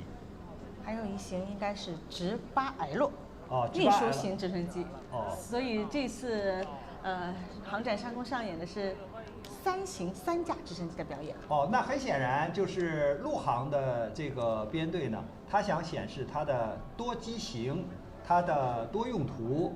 那么大家现在呢，可能看到的就是不同的机型但是呢，它们是一个整体，要一起来展示它们的各自不同的能力作为运输直升机，当然它的这种运载能力要更大一些，但是作为这个小型或中型的直升机呢，它要体现它的更灵活现在它们已经转弯了，准备通场。其实直升机来到中航航展的这个现场还是第一次，因为之前我们有直升机博览会，我们在直播会上的时候是看到这种直升机的表演的，主要是直10、直20应该是第一次来进行一个空中的飞行表演。大家看到他们现在横排的编队在进行通场马上就要经过这个主席台了。领头的长机为直10武装型直升机，左侧的位置为直20的通用式直升机，右侧的位置为直8L 运输型直升机。大家现在看到的是显然是武装直升机，很像美国的阿帕奇但是是我们国家的直10武装直升机。由于从前面流过的这个速度非常快，大一些的是这种运输型的，那么还有一种是小型的更灵活的18吧。这3架直升机都是为我们国家国产自主生产的机型，也是我军目前的主战机型，直8L 运输型直升机。这个直20呢，它的这种通用性可能更强，因为呢，它可以担负运送伤员，比如说机降人员，然后呢，还可以在我们的这个像陆军呢。一些综合的保障性的这种任务中进行使用，而直10武装直升机呢，它的特点主要就是对地面的目标有很快的突击能力。一个，它的高度可以贴着树梢飞；第二，它可以挂载火箭弹、航炮等等一些装备，对地面的目标进行打击，对陆地上的这些兵员进行相关的支援。大家现在在镜头里看到的，实际上就是这样的武装直升机。在镜头当中看到的应该是直10哈。对。直十武装直升机呢，也是我们国家第一款自主研制、具有自主知识产权的中型专用型无产直升机。那它和这个直20的区别在于哪呢？一个呢是它的吨位啊要小于直20，因为直20呢是一种通用型的啊。你看，明显的它的这个航炮在前面，然后还有挂载的这个挂架，你看这个侧面的这个挂架就可以看到了啊，它是挂载火箭弹的火箭筒、导弹发射都是在这块的，由它来完成。所以呢，大家看到非常的明显，而且它是双座前后的啊，这个就是前面一个驾驶，后面呢可能是观察，比如说你要投弹呐、或者导弹发射呀，它是这样一个分工啊，是个前后的串座。你看它现在进行一个钟摆的动作，悬停，然后呢就是在你的这个前面进行啊，咱们讲直升机，这是最典型的直升了哈，垂直的向上。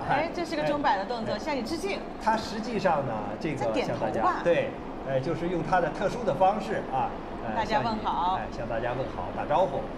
欢迎大家来到中国航展的现场。你看它现在是一个钟摆飞行，这是一个钟摆飞行，是吧？对，就是左右的啊这种飞行，进一步显示了直升机的这种灵活性，就水平的机动性，就是来回摆着像钟一样的，这个还挺形象的。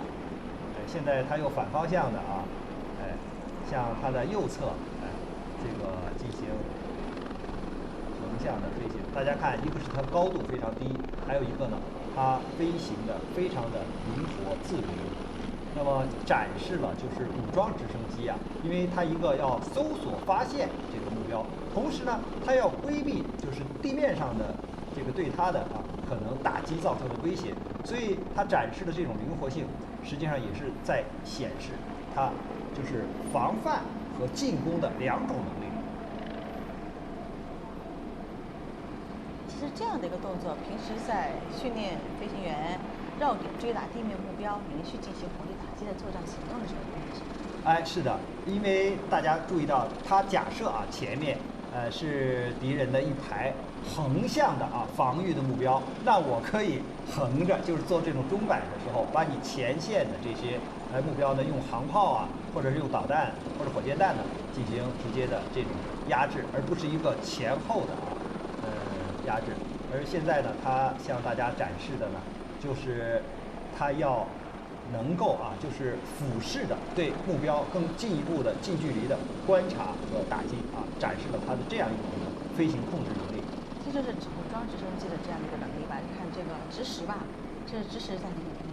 对，因为直十一定要强调它的这种就是灵活性，因为它在未来的时候很有可能还要作为陆军的陆航的作为上舰也就是说在我们的这个2栖攻击舰上，也要能够起降，由海向陆发起攻击这对守卫我们的岛礁、维护我们国家海上方向也可以发生重要的这个作用。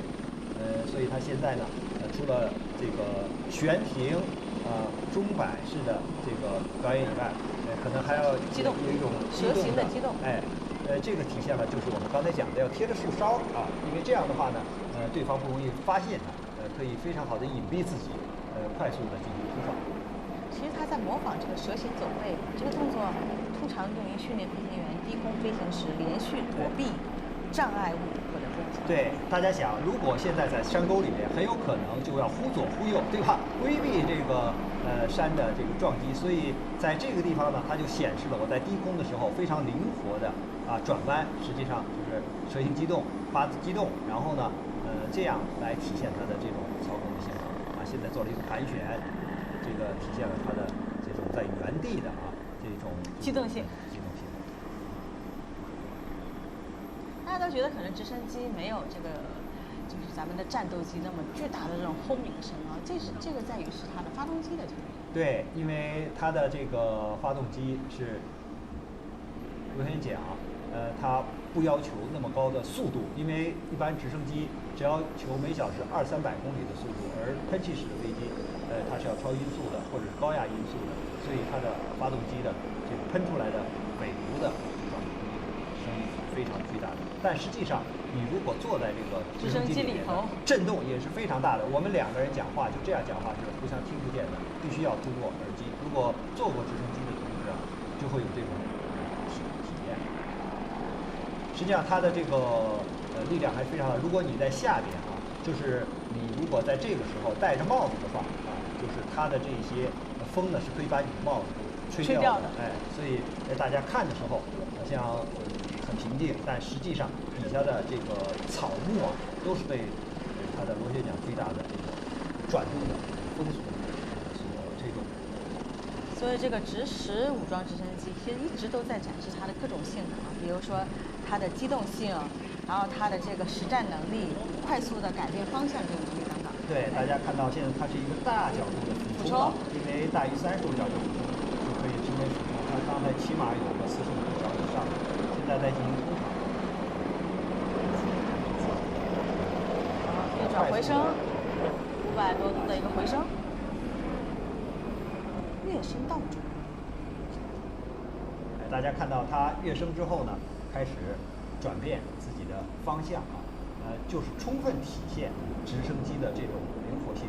那么它现在开始打出了一些干扰弹，实际上呢，这是一种防御的手段啊，就是当发现对方的导弹在对自己进行攻击的时候，那么发射这种红外比较强的信号，让那些导弹去追这些干扰弹。所以呢，大家可能觉得这个是跟导弹有什么关系吗？不是他主动攻击别人，而是说呢，他要干扰人家的视线。对，要干扰就是来袭的人。他打的时候是干扰敌方的这个视线哈，人家就找不到他。下降，然后这个做一个实际上它的这些武器呢，主要是火箭弹和导弹，还有它前面的非常明显的航炮，当然前面还有它的这个机载的雷达。你看它现在这个又在继续发射这种干扰弹。当然，在今天的航展上，它这个发射干扰弹呢，还有一些就是提示大家，观看它们组成的这个图案。大家看这个刚才干扰弹组成了一个非常漂亮的花朵，实际上有表演的意思在里面，但实际上在作战的时候它不是这样的。现在直十武装直升机在继续发射干扰弹，但是呢，它是在一个比较固定的位置做了个大角度的转弯啊，掉头，然后呢继续发射这个干扰弹。这个时候呢，就是像飞机的尾部啊，然后来保护自己。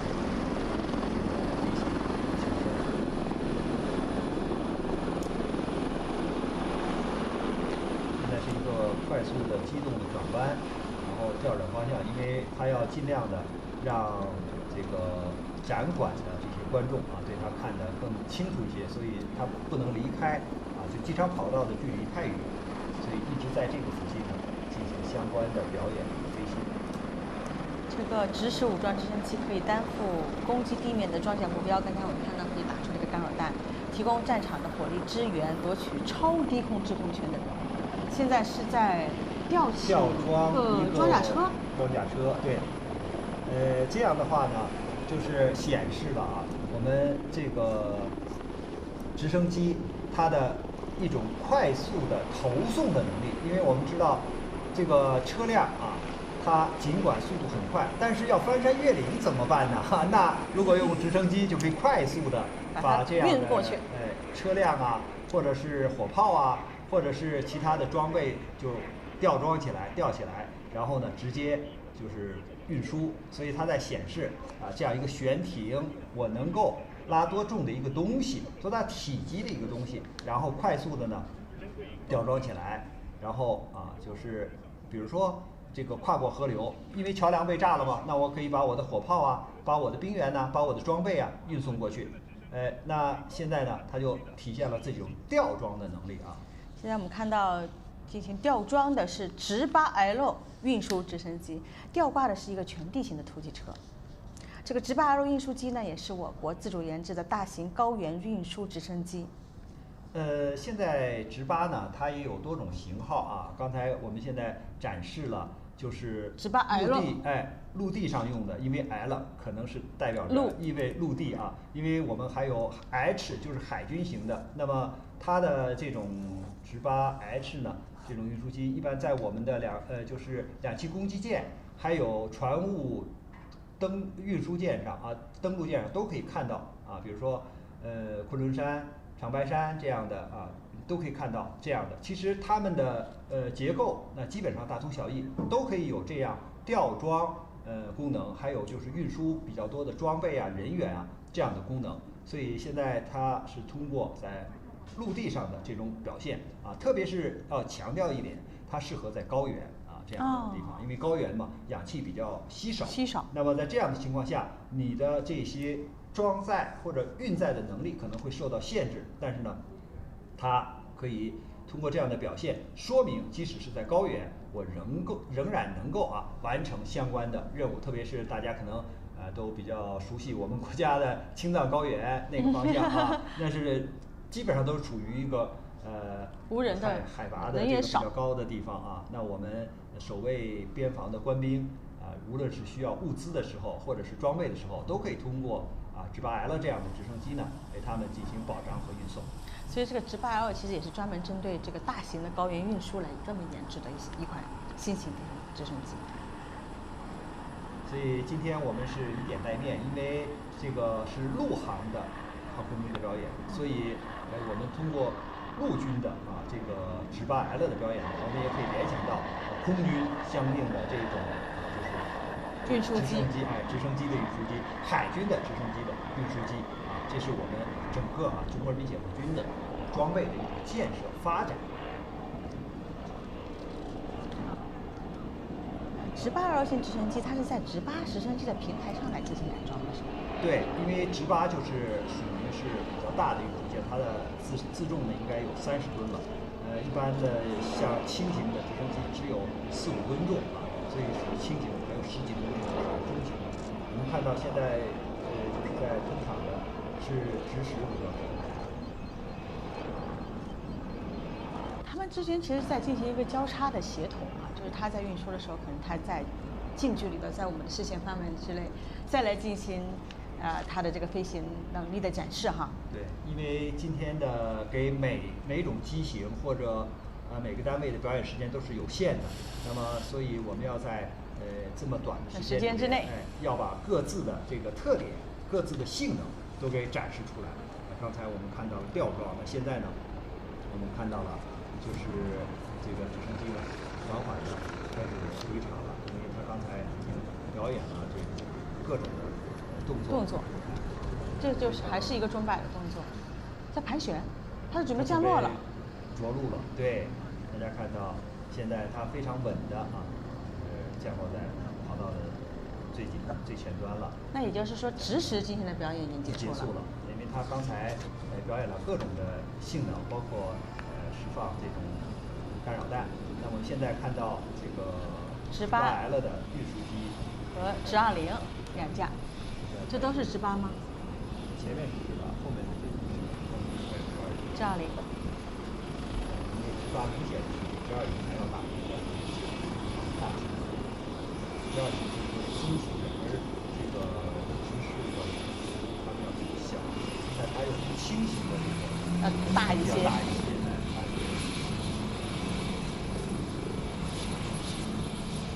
所以我们可以理解为这个即使就是用我们的直20也可以运送大量的这个人员和装备，因为它属于通用型的。特别是现在直升机呢还担负着通讯的中转或者是目标的搜寻、目标的中继的任务，就是当导弹打到一定程度的时候，它可以作为导弹给导弹指引继续前进或者哪个方向的这个目标，所以它是一种多用途的这种直升机。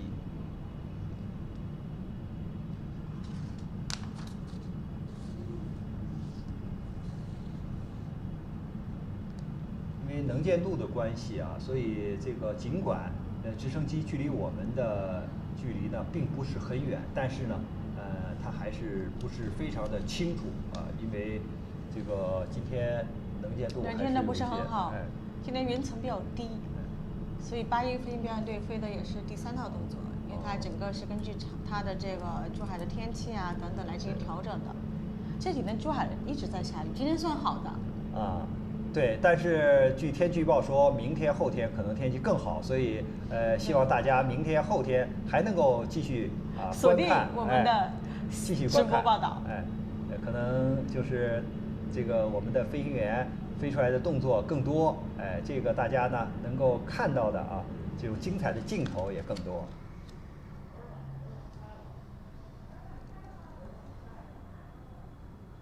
因为这种就是演示呢，非常的具有代表意义就突击车呀，或者火炮这个是军用的这个装备，特别是陆战的这种装备。那么在过去的时候，比如说有障碍的时候呢，可能在运输或者传送的过程中呢，就会遇到障碍，走不了了。那你既然立体攻防或者是这个机动的这种作战，你就达不到这个作战的效果。而通过直升机，特别是这个我们直8L 这样的运输机吊挂，那可以快速的，就是进行相关的这些演示。而现在这个知识我看又起来了他又在这儿，知识又起来了，又开始在继续对他们三型飞机估计还要再协同。你看这个，这是知识前面的陆航 LH， 2163号，8262。982163，这是一个什么？这就是它的编号嘛，就是陆军航空兵的对，前面是它的这个航炮，或者是这个前面是机载的雷达。你看这边都挂架这都是这个火箭弹的挂架都在这儿。那它已经停车了，看样子它已经完成任务了离好近其实离我们的这个跑道，离我们这个对距离非常近，看大家可以看得非常清楚，前后串座。现在发动机在逐步的停下来。现在你看，大家现在看到的是机降不是伞降就是通过这个上面搭载的兵员，通过这个钢丝索，然后从飞机上下来，在这个直20就悬停的过程中，刚才拉下来一道钢丝，所以很多的这个兵员已经被这个投送下来了。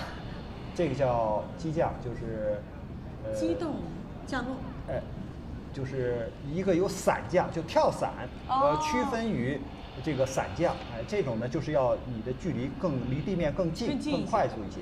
刚才人送下来了吧？对，刚才我们可以看到一个班的这个兵员已经就是全副武装的下来了。所以我们看到呢，这个今天直8L主要是展示它的运输的能力、吊装的能力，而直10这个展示了它的这种对陆攻击、对陆打击的能力，而这个直20体现了它的多用途，也就是它的这种机架把这个特战队员给它运送下来，然后还有一些非常灵活的，因为它一直跟这个直8L呢进行伴飞或者是一起协同当然这就显示了它的这种比如说目标中转或者是这个信号的传输以及人员的运送这种的功能。现在呢，它在给大家表演悬停，你看它悬停的时候非常的稳。这是直20。对，这个非常的稳就在这儿悬停，一动不动然后它就要表演它在悬停的过程中，我也可以进行上下左右的摆动就是说明我的这个它的机动性能也非常好它是比直10要大一些的。要大，它是中型的直升机，而且多用途的。大家看到它现在也在进行钟摆的动作。因为这个场地比较有限，所以要一架一架飞机来，所以这个直10武装直升机呢最先表演的这种钟摆，现在呢是这个直20来进行相关的表演。直20战术通用直升机呢，也是我们国家自主研制的中型多发多用途的直升机。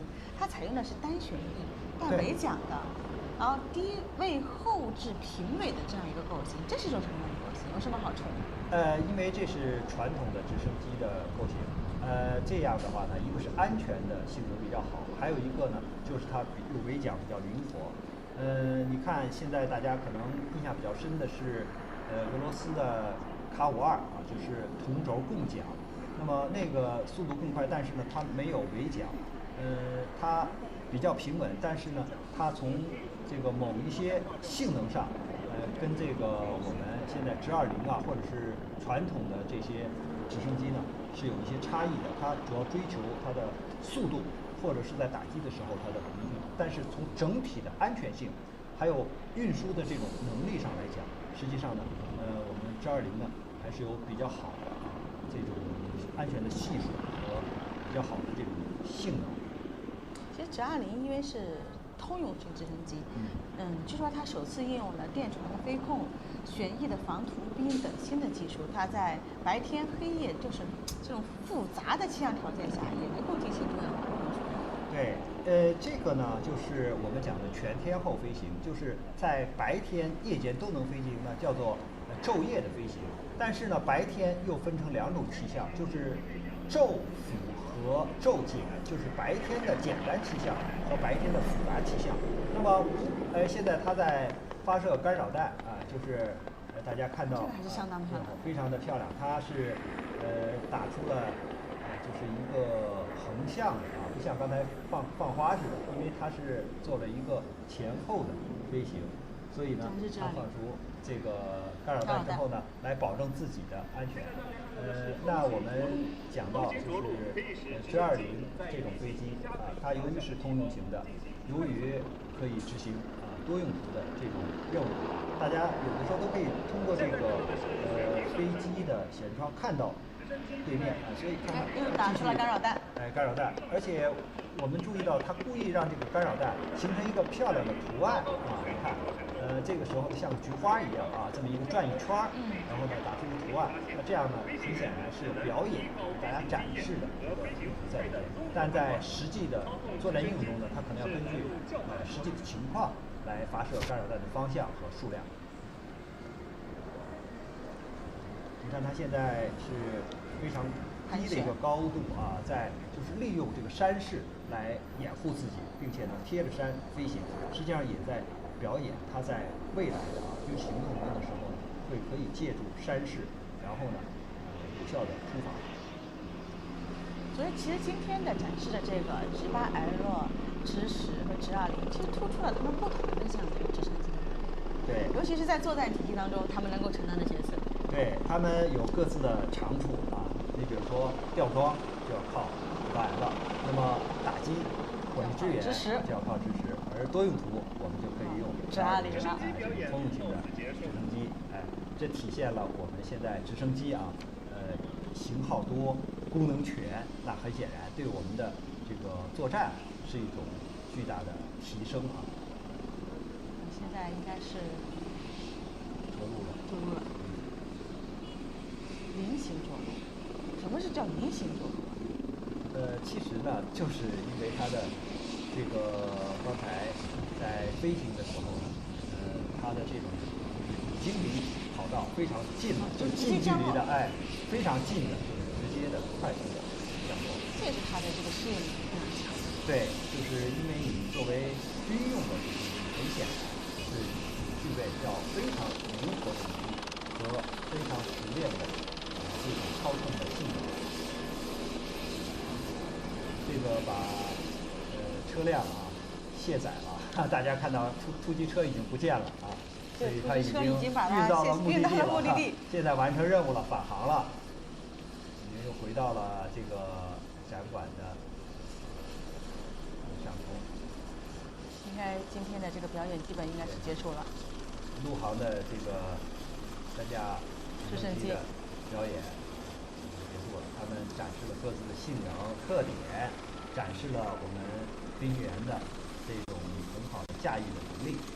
这其实也是直升机首次亮相中国航展的现场了。大家能够看到一个动态的因为过去有直升机可能也是静态的都在这儿摆着停着，大家现在直接就可以看到，这些直升机能做哪些动作，能有什么样的功能性能都一一展示出来。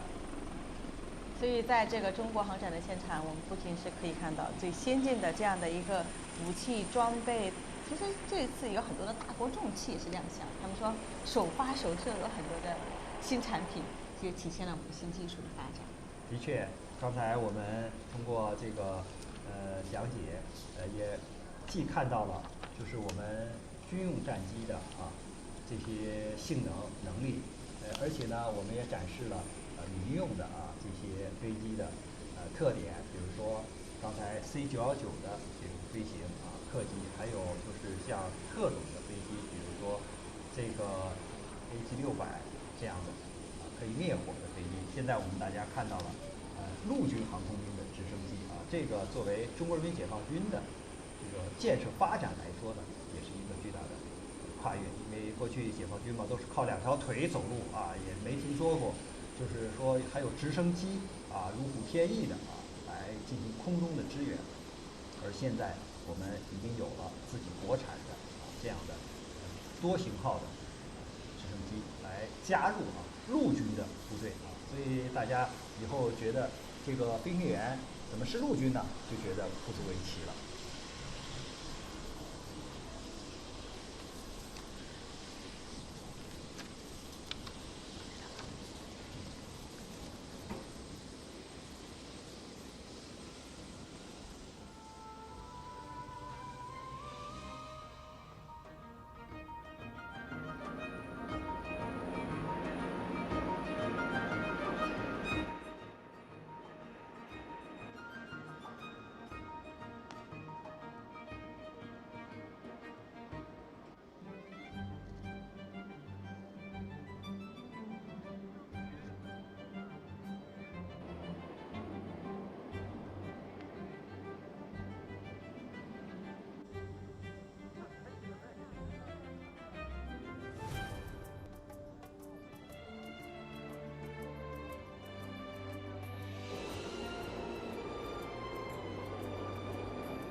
行单机飞行表演啊。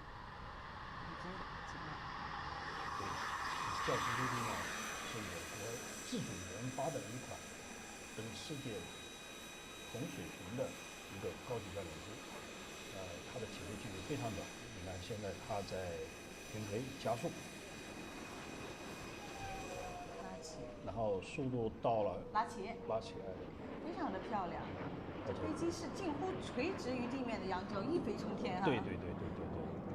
然后呢，它现在在做一个调整，往右侧的这个方向转弯，然后转过来以后直接对向这个观众席。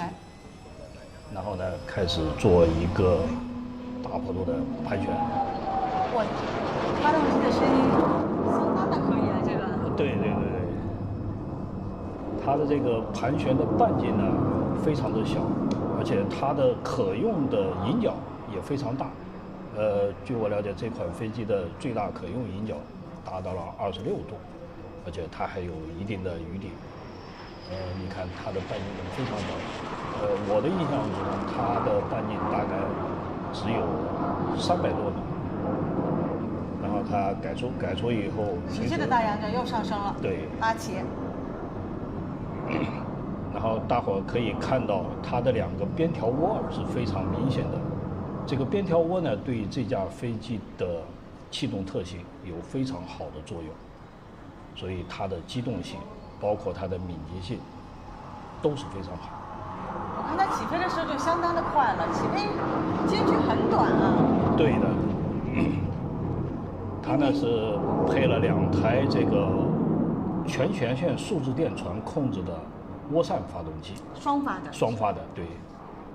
作为教练机来讲，它首先强调的是安全性，所以我们这款教练机呢，它用的是双发，而且呢，它是一个数字电传控制的。好，连续的横滚，好，再直接的跃升。是的。这个机动性相当可以啊。对的。然后它一个半斜扣就下来了，所以它整个的这个飞行表演的范围都在这个视线范围之内。所以看起来真的是非常的过瘾。对的。那直接就在我们的上空。对。快速的通场。是。然后一个大仰角，横滚，连续的横滚。对。又上升。对。这就是一个倒扣吧？这是一个变向，就是在滚转的过程中，把飞机的方向快速的进行一个变向。这在作战过程中，它有非常实用的一个动作。机动性相当的可以。对。又是个大仰角的提升，横滚，做连续滚转，然后一气呵成，再次变向，然后反方向调整飞机的位置和。杨洋老师曾经就是这个教师，之前叫 L15啊。对的。您就是首飞员。首席试飞员，这首飞的就是您试飞的。对的。那现在再看到这型飞机，很亲切吧？那肯定的，这必须要亲切。那这个动作您现在是一个侧飞，然后也叫这个刀锋动作。它实际上就是飞机以接近于90度的这个坡度，然后在空中稳定一个时间。好了，侧飞结束以后，然后进行一个调整。这个侧飞的动作其实就像一把尖刀一样，大坡度的在空中划过去了一样。对的。就通过这样的一个转向动作，也是在调整飞机的轨迹的吧？是的，同时呢也反映出这个飞机的优良的这个气动外形、气动特性。好了，拉起来。气的横滚是他经常做的这样一个动作。做一个4点的滚转，它就是每90度，然后再转一次。转一次。这样的话呢，也同时能够反映出我飞行员的操纵水平和飞机的操纵性以及它的安定性。这些动作您在试飞的时候都飞过吧？都飞过。是不是对飞行员的这个考验非常的大？对的。除了对飞行员的考验，同时也是对飞机的考验。像做这个动作，现在开始放干扰弹。这架飞机呢，虽然是个教练机，其实呢，它也可以作为一款轻型的攻击机。在必要的时候，它可以参加作战。好了，现在飞机回转，然后大伙儿看，这个飞机已经放下了起落架，它后面将要接一个带起落架的铜滚。带起落架的铜滚。对的，带起落架的铜滚。马上。对的。好，放下起落架。好了，拉起来。拉起来。然后开始。盘旋。对，做一个铜滚。铜滚。铜滚就是像桶一样的，就它比铜滚要更大一点，是吧？对，就相当于一个桶。我们平时看的桶是立在地面的，相当于把这个桶放倒在水平的位置，然后飞机绕着这个桶的边缘，然后旋转一圈。然后而且它是带着起落架的，某种情况下带起落架，它的飞行速度一般不允许大，但是呢，它在这么小的速度范围内，它就可以做这个动作，因为铜滚呢是一个战术机动动作，在实际的作战过程中，这是运用的比较多的。但是对飞行员的考验能力要求很高啊。对的，它尤其对飞行员的操控能力。尤其在表演过程中，他要做好这个铜滚还是比较难的。一般的我们都是在中空做这个动作，但是今天呢，它的高度大概也就是200到300米，然后完成那个。现在他把起落架放下来，应该是在调整我的位置，准备小航线落地。现在做3转弯，然后呢，这个飞机的起降离地速度和着陆速度都比较小，这样的话呢，它作为一款教练机来了，它下面可以衔接我的基础教练机，以至于我的初级教练机，但是对上呢，它又可以连接我的这个作战的型。你看这个航线非常小，基本上改平以后高度也就是10来米，小航线落地。现在基本上我们的战斗机都是小航线落地。对的，因为在作战过程中，它要尽快返回地面进行补充，再次出动。所以对小航线的这个训练是非常重要的。小航线就是很快的就着陆了。对的，就是在尽可能短的时间内完成我的落地动作。这个作战是非常有用的，因为它可以节省很多时间，再次准备，再次出动。好了，现在飞机在减速，它放出了减速板。这个飞机呢是没有减速伞的，正因为它优良的起降性能，所以它不需要减速伞。减速伞如果有的话，当然对飞机着陆的滑跑着陆距离是有好处的，但是呢，有的话它又会增加我的维护。我没有减速伞，在维护上我可以更加的简化。好了，现在飞机收起减速板，然后准备滑回停机坪。这个参加飞行表演的这个飞行员也曾经是我的徒弟。您的徒弟呀？对的，然后他在我们空军的这个教巴的时速尾旋上面，他是9个种子教官之一。哦，就您带出来的徒弟，我记得您是在08年的时候，咱们是 L15的首次飞行。对的。06年是首次亮相。对的。我认识杨老师也有10几年的时间了。是，然后在09年，我跟崔老师也有幸在迪拜相遇。那个是他首次飞出国门。对的，那当时也是我飞出去的，然后从巴基斯坦，然后越过这个印度洋，到阿拉伯湾，一直越过这个阿曼，到的我的阿联酋的迪拜，然后参加我们的迪拜航展。所以说您也是见证了整个其实 L15的发展。现在叫教师啊，是中国航空工业的发展，您最有发言权了。是的，因为在我的这个飞行生涯，尤其我的试飞生涯中，然后是伴随着中国航空工业的发展以及中国空军的强大，这是我一步看的。因为早在珠海的第1届航展，96年的第1届航展，我当时是飞的 K8飞机，然后有幸参加了第1届。然后后来呢，到这个98年的第2届，到2000年的第3届，一直到06年的第6届，然后到后面的几乎每一届航展都参与，尤其是作为练15的首席指挥员，在08年，我跟我们当初的战友周建国一块驾机在我的珠海机场场控。现在回忆起这一块，其实我们还是感觉很自豪、很激动。对的对的。啊，就是这型飞机现在已经是列装部队了。已经列装部队，所以作为我曾经首飞的飞机，看到它已经开始大量装备部队，作为我来讲，应该感到非常的自豪和荣幸。好的，我们也跟杨老师一起感受到了这种自豪和荣幸。那么接下来我们通过一个刚才的飞行集锦，来再回看一下 L15的精彩飞行。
Hello, welcome back to CGTN live stream, and welcome to Airshow China 2022. I'm reporter Zheng Songmu. And I'm Huang Fei. We're live in Zhuhai, in Guangdong Province, and we're looking at part of a flying display. Right now, 4 aircraft about to take off. Yeah, Taking off. that's the PLA Air Force Aviation University's Red Eagle Air Demonstration Team. So the Red Eagles are from the Aviation University of Air Force. Oh, there are 8 of them. Yeah. The university is where a lot of our current astronauts come from. Yeah, such as Yang Liwei, Wang Yaping, Zhai Zhigang, Jin Haipeng, and Nie Haisheng. As well as Chen Dong and Liu Yang, who are currently in orbit. Yeah. You know, the Aviation University of Air Force is located in Changchun, Jilin Province, in northeastern China, and it was established in 2004. And this team, the Red Eagle Air Demonstration Team, was established in 2011, just back 11 years ago. It's a very young team. Yeah, definitely.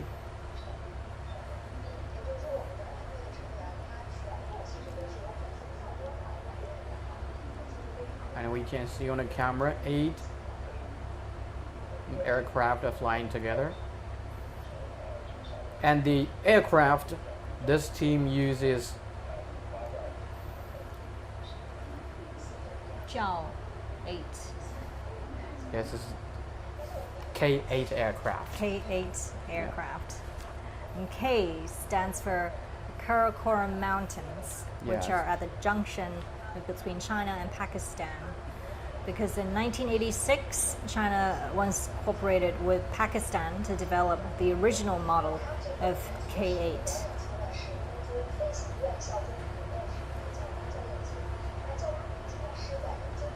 So we're going to see performance from the K aircraft. Right now they're flying in an arrow shape.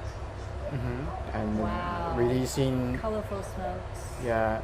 thick plumes of colorful smokes to pay a tribute to spectators on the ground.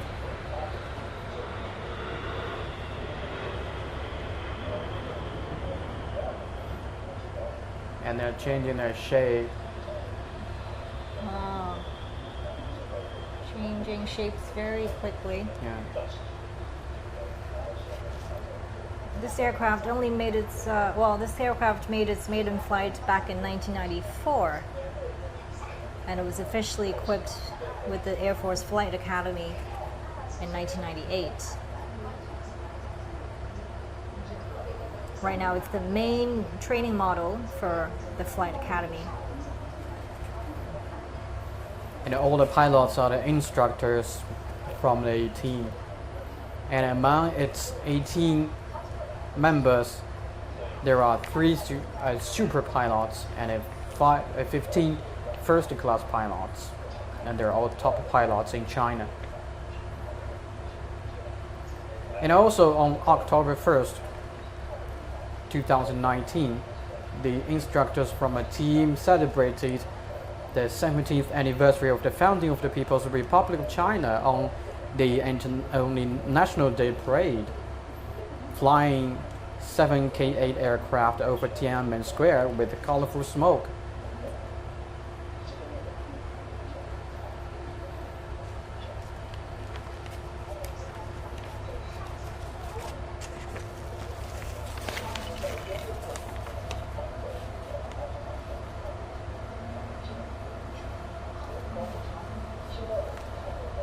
This is a new shape. Okay, they're releasing the smoke again.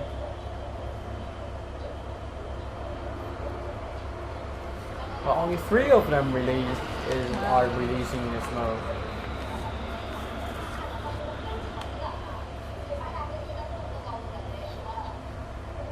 Eight aircrafts flying as one. This is again an independently developed, well, it's an advanced training aircraft, independently developed by China.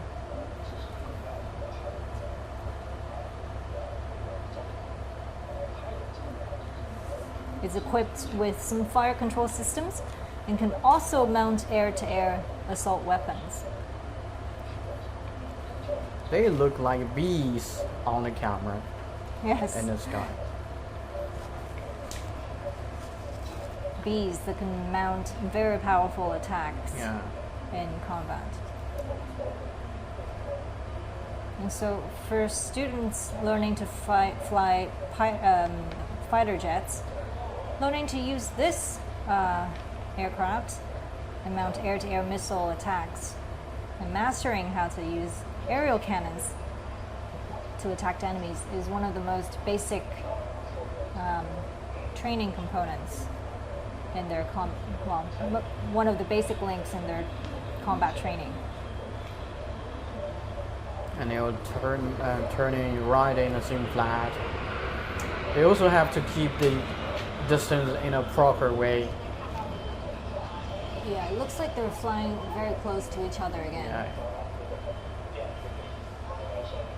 Beautiful arrow piercing through the skies. Now they're changing formation.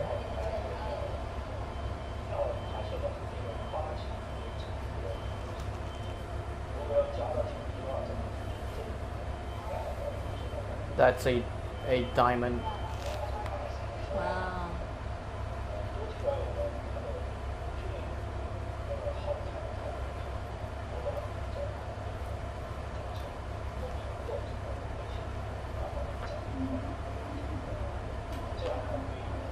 So this airplane is actually flown by many pilots from all over the world, from 20 different countries, including the United Kingdom, America, and Russia. Yeah, and And- they all spoke highly of the Yes. aircraft. And also needs a aircraft that made its maiden flight in 1994 and was officially equipped with the Air Force's Flight Academy in 1998.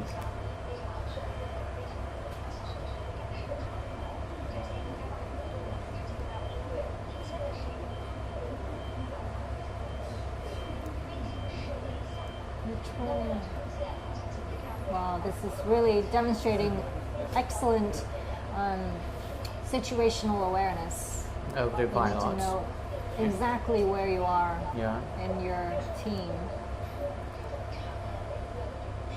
which takes years and years of practice.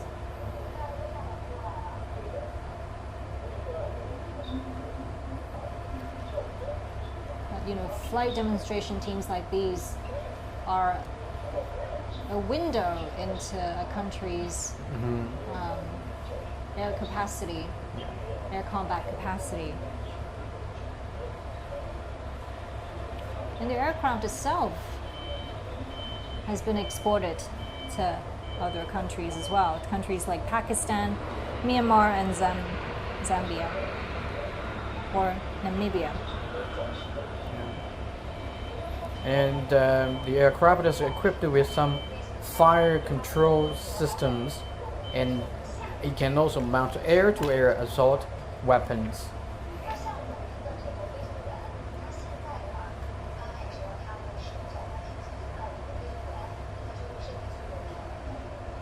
Two of them are separated from the formation.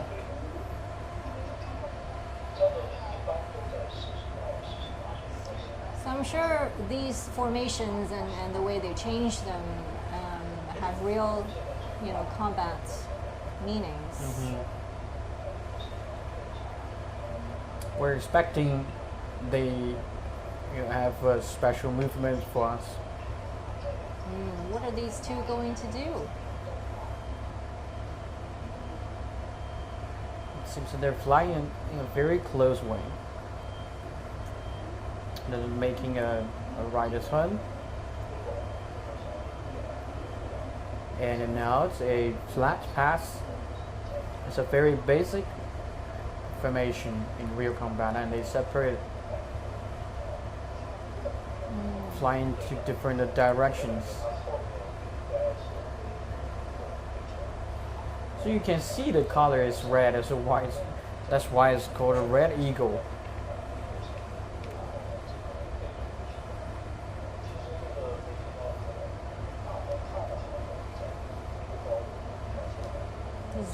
This is also a twin-seat aircraft, I believe. It's a very cost-effective and easy to operate, which is a great way to lay a solid foundation for pilots in training. So the student sits in the front cockpit and the instructor sits in the back. Yeah. It's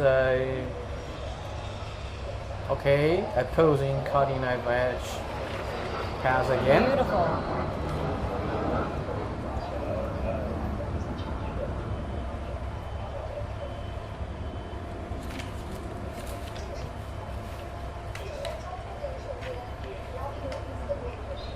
You have to be very confident and highly trained in order to pull off that move. Yeah. You really have to trust your partner.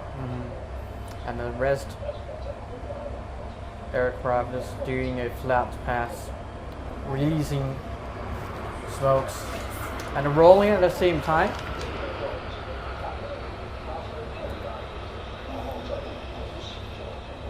Oh, that was incredible.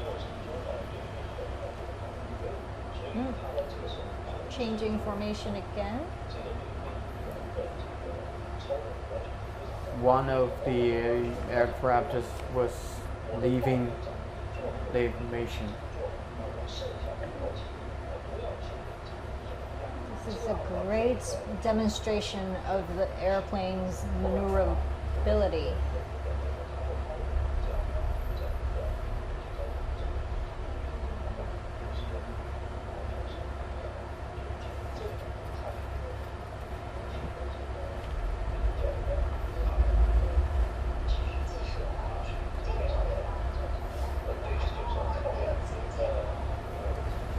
Okay, Wow. one is doing a flat pass, the other is just keep rolling down and up around this It's like air flight.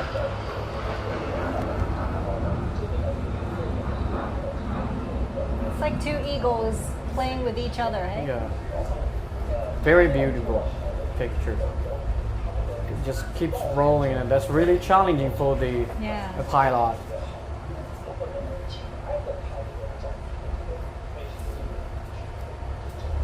Now we're seeing in the static display the Y20. Yeah. With the new 4 turbine fan engines. This is another photo opportunity. Okay, that's great. They broke to different directions.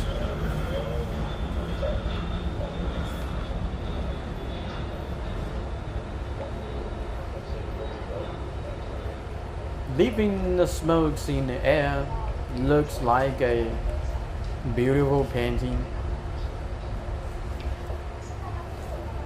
This year, I must say, there are visibly fewer people on the ground. Yeah, and we can also see some infantry vehicles and an AG 600 that demonstrated some flexibility in the morning. Well, here on another 2 aircraft are flying over.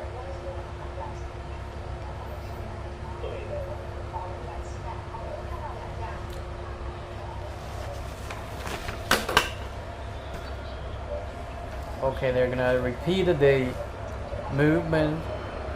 One is rolling up and down. Very smooth.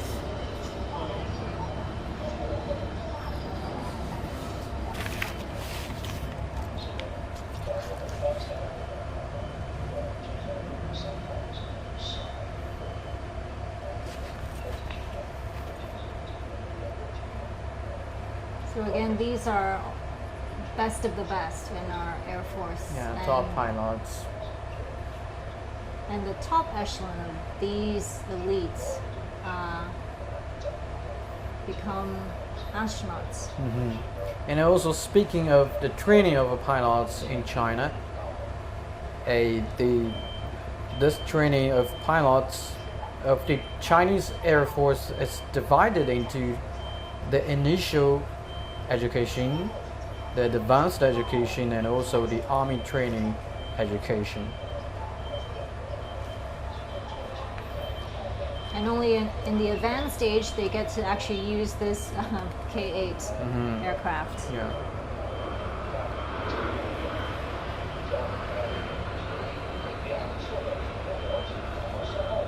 They just crossing each other, making special movements and releasing thick plumes of smokes.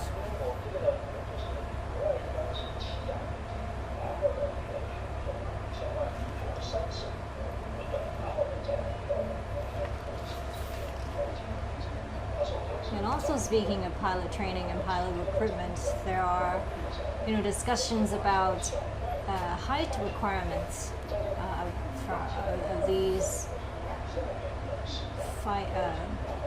pilots. They can't be too tall. Yeah, it can be too tall. I think the range is from 160 to 185. Yeah. That's the height. That's a range for Pilots. pilot's height. I think they're going to do a posing knife edge pass again because it's so fast. Okay, no, it's rolling Wow. and it pose for a second Very sharp moves. and making a vertical pass.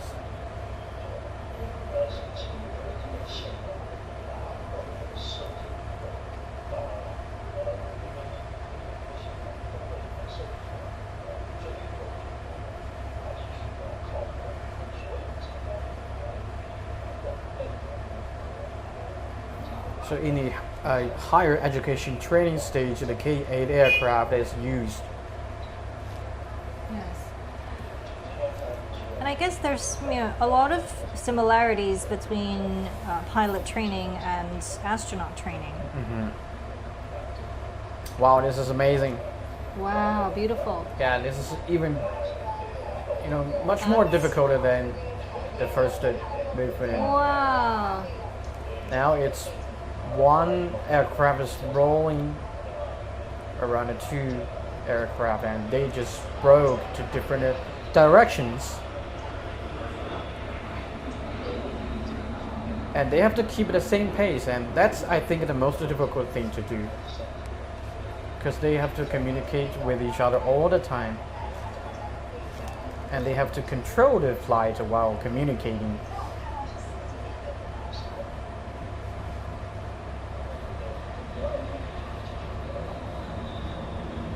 This is an excellent demonstration of their Wow, teamwork. that's- Another beautiful move. That's amazing. Another amazing movement. 2 different aircraft that are rolling up and down around the other two aircraft which are doing flight paths. Just never ending, just keeps rolling and rolling and rolling. Yeah. I guess I Oh, mean, that looks like a DNA. yes, it does. Leaves a beautiful trail in the air. But I think in real combat situations, this is a great way to evade enemy attack from the attacks. tail and escape from attack. It's a good way to confuse your enemy. Like they don't know where you're going. Yeah, it's a solo performance. Okay, opposing. Okay, climb Steep vertically. climb. Yeah, steep climb. This is another multi-G maneuver. Bearing down.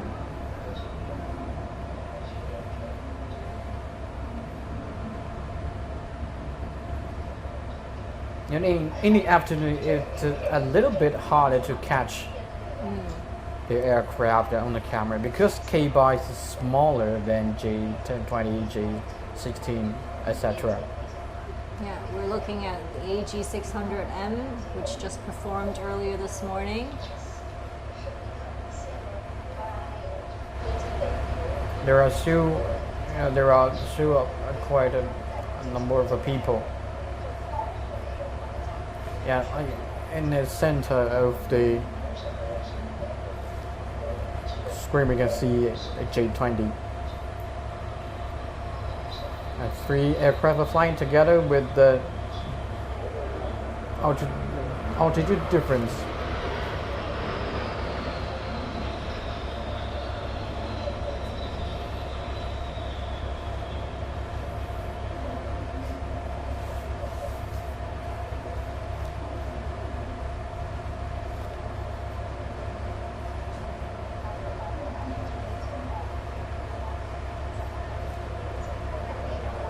Wow.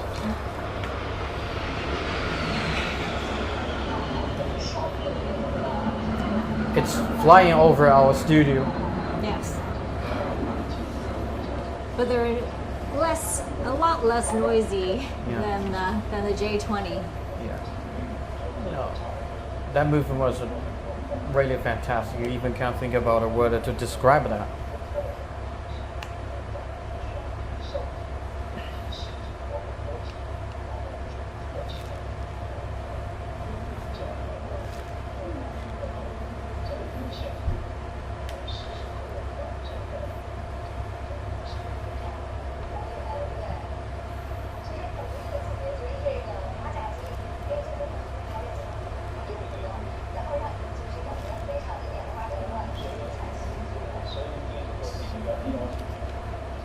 This is a two aircraft choreography. Let's see what they do. Might be.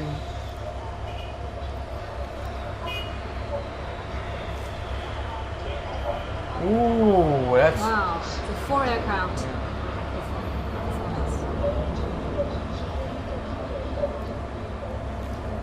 They broke into different directions, but keep it in the same pace.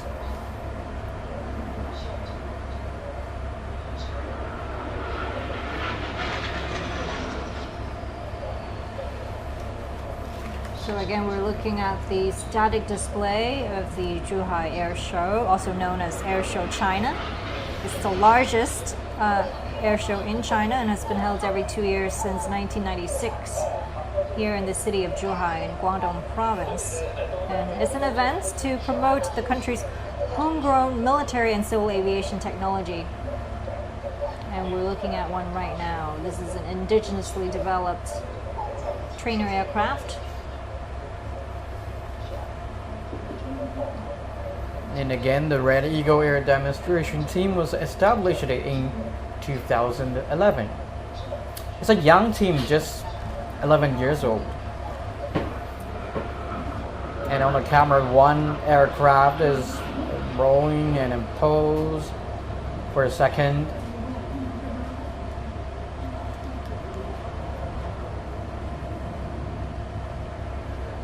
Yeah, it's a challenge for the camera to capture the movements. It's spinning down and climb vertically again. I think the weather today, as you said, is quite makes it quite difficult to see the aircraft.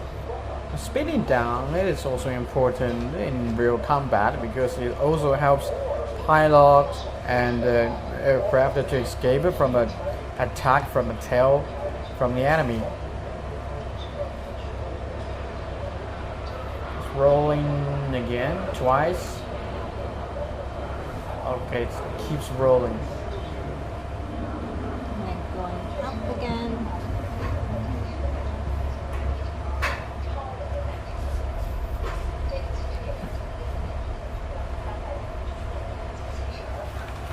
Just like we kind of lose the aircraft, lose visuals of the aircraft from in the clouds, I think that's exactly what they want to do in combat. They want to confuse their enemy. Yeah.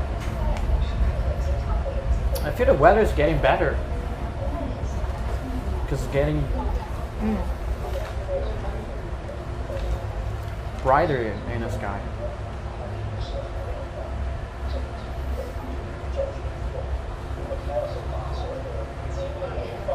In the limited space, there's only one aircraft.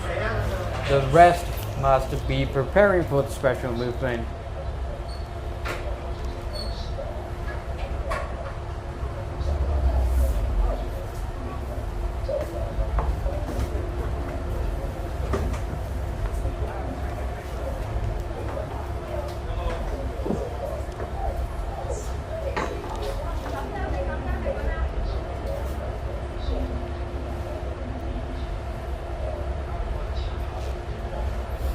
And the amount, it's like 18 members, 3 pilots are super pilots, and 15 are the first class pilots, and 7 aircraft Wow, beautiful. releasing smokes, flying together, and they're braking again to different directions. It looks like a finale move. Yeah, I think it looks like a fireworks. Yeah.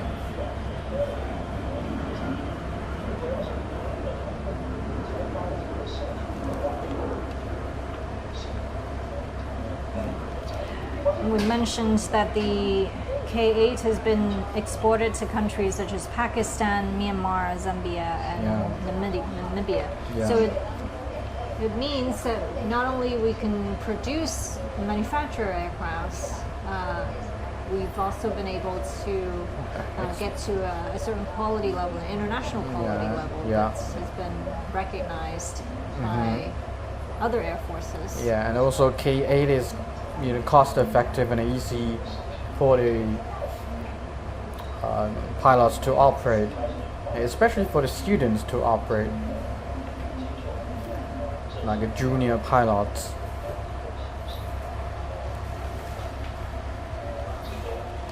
And this can lay a solid foundation for the junior pilots' flying skills.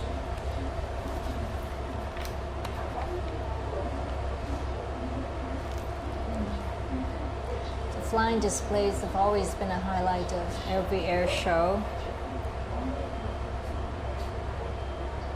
This year we have so many firsts. Now this one is landing. And when training, the students sit in the front cockpit and the instructors sit in the back one.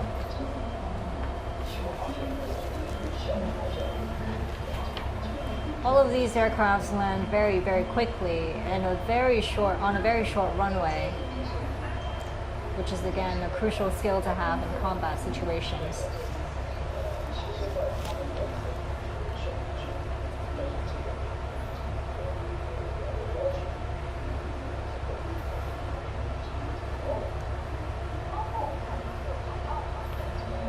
K-8 looks much more flexible because it's smaller. It's a smaller size and compared to J20, J16, and even AO-15. And the third one is going to land at the airport of Jinwan.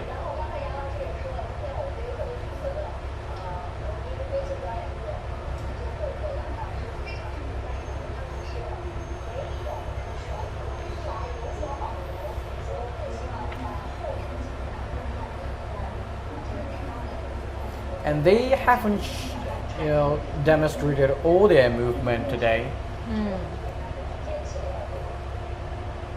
I wonder if it has something to do with the weather conditions. They want to keep it secret for the spectators.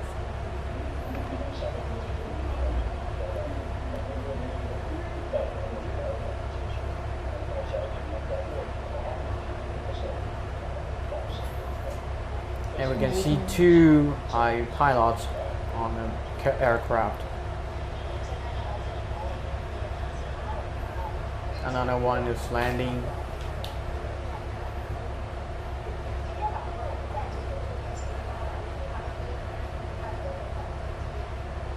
And we can see the pilots with their helmets on. Very colors are in line with the aircraft. I read that there's a saying in the pilot community: you lose 20 points of IQ once you put on the helmet. Once you get up in the air, you lose some IQ points because it's just. That sounds hell for me. It sounds very dangerous, but it's one thing flying in a simulator and making decisions on the ground, but it's really. It gets really challenging when you go up in the air and you're pulling multiple G's and you're fighting to squeeze the blood from your extremities back into your brain and trying not to pass out, but at the same time working with other with your teammates and trying to survive in a battle and trying to win the battle. Okay, that's the replay. Enjoy the highlights. And again, stay tuned on CGTN, and more air show will be coming to you.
趋势是越来越好，越来越好明天会更好。怎么样？能听到宋老师声音吧？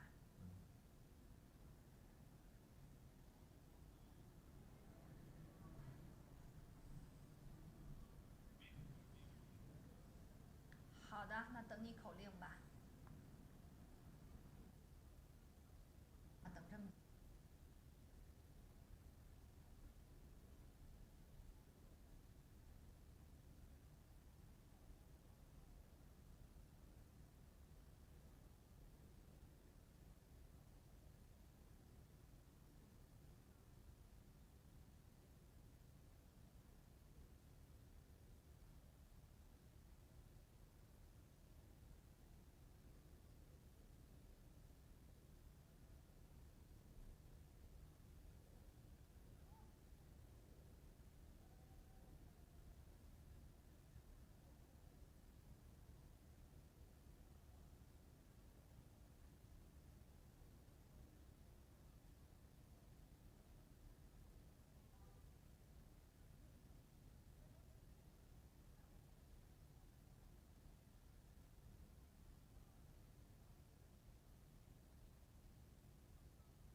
播车，转播车，这边是转播车，这边是转播车，这边是现场转播车。现场。行了吧，小哥，先挂了吧。视频的反收没有？我得跟家里通电话，挂了吧。哎，这个谁跟我是能听到你的声音是吗？我的对讲，一米二，你把我对讲给我，你还用着呢是吗？对对。我现在呢，我能听到你跟我讲话吗？阿姐能听到吗？听不到。没开吧？可以吗？阿姐能听到吗？能听到了，能听到了。你就听我说就行。我说开始你就开始。好好。我说开始就是让你给咱们新闻频道起个范儿。好，知道了。好。然后我说收，你就大概收个口就完了。好，那我就不解说了啊，说完之后。我不想给他们点了。我都不知道，咱调了哪个？从哪开始？第三幕，调了第一幕。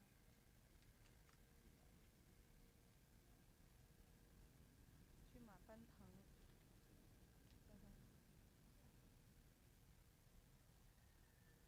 中国兵器集团先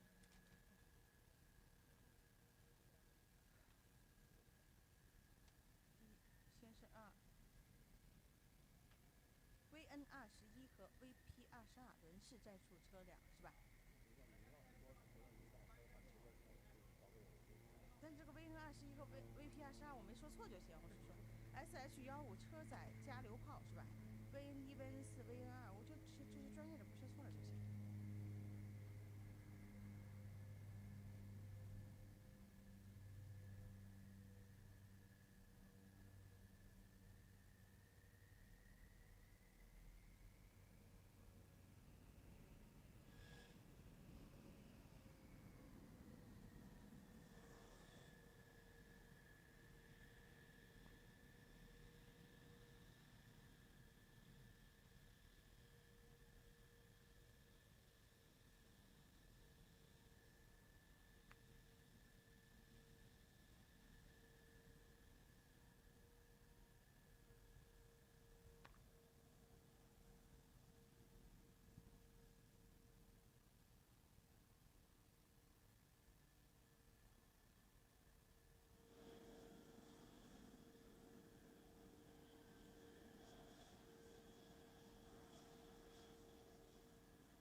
现在是在中国航展的现场，大家现在看到的是我们地面装备的动态演示已经开始了。从画面当中，我们现在看到的是一些什么？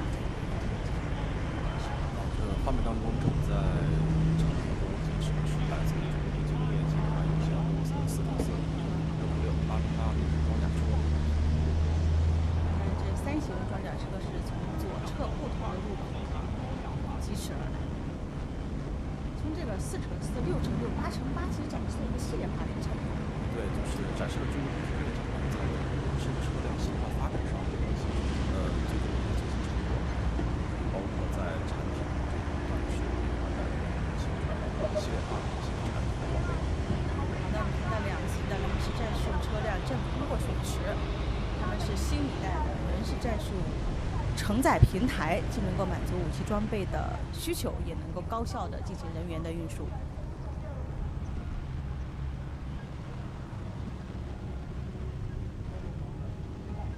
就感觉这种实战的这种场面，对，已经非常的清晰和明显了哈。对，因为今年这个整体场地吧，就是没有做过多的人工修饰，然后按照这个相当于在自然环境下的这个状态，以及进行一些实战化的布景。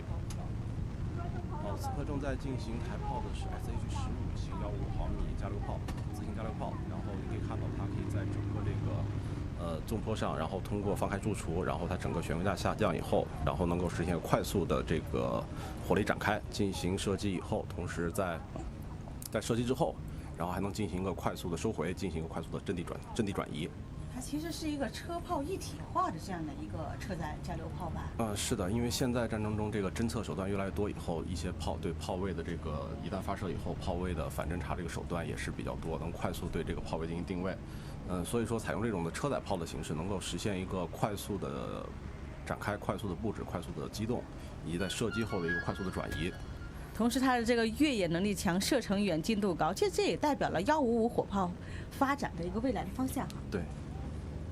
好，现在在这个水池中、坡度上，场内的轮式战术车和装甲车正在这个，哎呀，我觉得这个场面就感觉我其实特别想身临其境的开一下这个坦克装甲车。对，今年这个场地反而比因为可能有看过去年直播的那个观众的话，今年的整个场地的情况比去年要更加泥泞，特别是前期经过其实雨水也比较多，包括有台风，整个场地的泥泞程度也是更贴近于在实战中的这种感觉。现在都是这些咱们这种设计都是为了体现咱们这个在实战过程当中我们这个装甲车的这样的一个能力，是吗？对。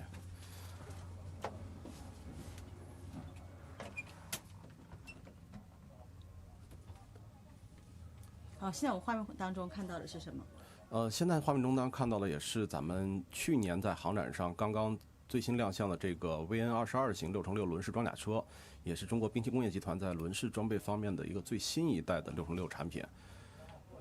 今年过来的车型跟去年一样，但是可以告诉大家，这个车型在这1年中已经有了一个比较大的一个发展。对，包括它本身自己的能力，以及它的车俗化的这个进步，已经在这1年中有一个很大的一个发展。那胡老师跟我们介绍一下，大体它有哪些发展吗？因为现在的话，我们现在作为这个装备体系的设计，讲究的还是一个平台化和智能化。然后首先在这个平台化的方面的话，它作为一个机型平台，经过这几年来的一些相当于不断的打磨以后，它具备了一个基本能力。然后往后它的发展就是开始往它的系列化的武器载荷这个方向在发展了哈。对，在发展。所以今天如果能够来到那个中国航展的现场呢，我们可以在现场能够看到这样的一个非常非常震撼的这样一个场景啊。但是在我们的电视机前以及我们的手机端，我们也可以实时的看到正在进行的这样的一个实战的兵器装备的演示。对。咱们今天的这个表演一共有多少型装备要亮相呢？今天我们一共是有接近30余辆各型的装备参加本次这个动态演示，然后包括各位观众大家下午好哈，我们现在是在中国航展的现场，大家从画面当中看到的是正在进行的地面装备的动态演示。那现在正在进行的是哪一型装备的演示呢？现在正在进行的是来自于中国兵器工业集团有限公司的4×4、6×6和8×8轮式装甲车的一个演示。同时现在画面的这个画面外，还有包括战术车，然后车载榴弹炮等等型号的一些现场的机动性演示。等于说整个的表演，我们是一共有多少型这样的装备要出现呢？在全部表演中，今年的动态展一共有接近30余型装备参加了此次的动态展。现在车辆已经开始进行一个编组。我现在看，这现在是正在过这个水沟吧？对，其实可能从那个画面上看不特别清晰。在我们的现在正在画面中转过来这3台长得一模一样的4×4防雷车，其实它是可以实现一个有无人编队的这么一个能力。因为咱们可以细心的观众可以从后面几台车上看到了很多的传感器，这也是体现了我们在将这个智能化、无人化的技术应用在这个军事装备中的一个探索。那现在我们画面当中现在看到的是什么样的？这是我们第一幕的这个轮式车辆的表演，马上就要结束了。接下来是我们关于我们的主战坦克和履带装甲车辆的装备即将进场，这是来自我们中国兵器工业集团的钢铁洪流。这个名字也很霸气啊，钢铁洪流。是的，这也是体现了这个作为陆战之王的这个装备的地位的。现在我们的画面当中看到的就是我们中央广播电视总台装载在这个坦克上面的一个特殊的视角这个视角非常的独特，在去年的这个航展当中我们是没有见到的。对，这个是相当于把摄像机放在了咱们的身管上，然后体现了在一个较高视角下车辆行驶的这么一个状态，比较有震撼力。这个主观镜头非常的漂亮。这个镜头中间出现的这个比较小型的装备是可以重点脚下，这是一款履带式的地面无人平台。地面无人的，那它就是自动驾驶。对，它现在就是通过自动驾驶和遥控驾驶相结合的方式，然后实现对战场的这个侦察，以及实现你看上面装了有各种各样的火力打击能力，它是实现对战场的侦察以及火力打击能力。然后它这样子，我们包括把它和履带车辆进行一个编组，也是体现了，也是希望在我们这个表演过程中体现出我们在有无人协同作战这个理念上的一些探索。那它未来是不是也可以跟有人的来结合，无人有人的一个相互的这样的一个协同作战呢？对的，通过无人装备去进一步拓展有人装备能力，从而进一步可能在未来的某个时间实现全无人的这个装备化。这是一个5吨级的履带式无人地面的平台在未来它可以和有人的平台高效的连同协作。对。现在画面中的是来自于中国兵器工业集团有限公司的履带式装甲车辆，包括了坦克和履带式装甲车辆，它们的区别是什么？现在主要是他们的作战用途不同所带来的他们本身的这个火力性能成员搭载能力的不一样。比如主战坦克，我们还是以这种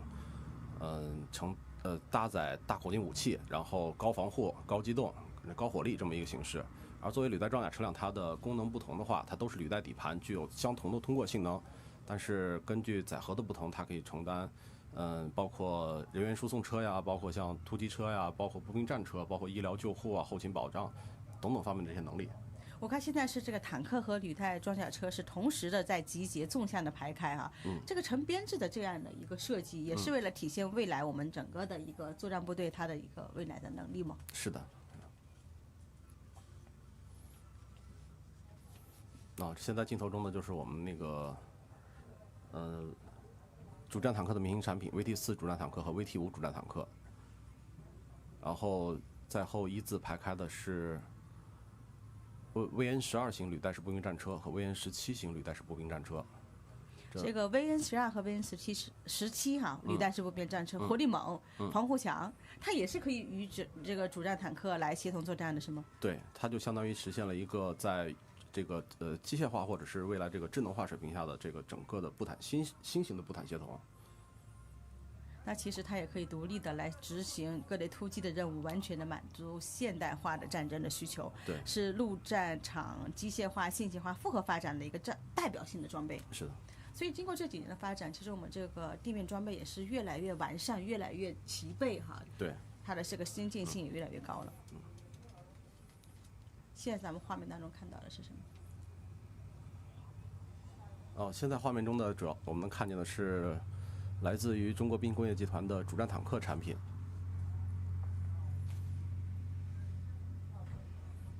这个是由中央广播电视总台安装在这个装备上的特殊的视角发回来的画面。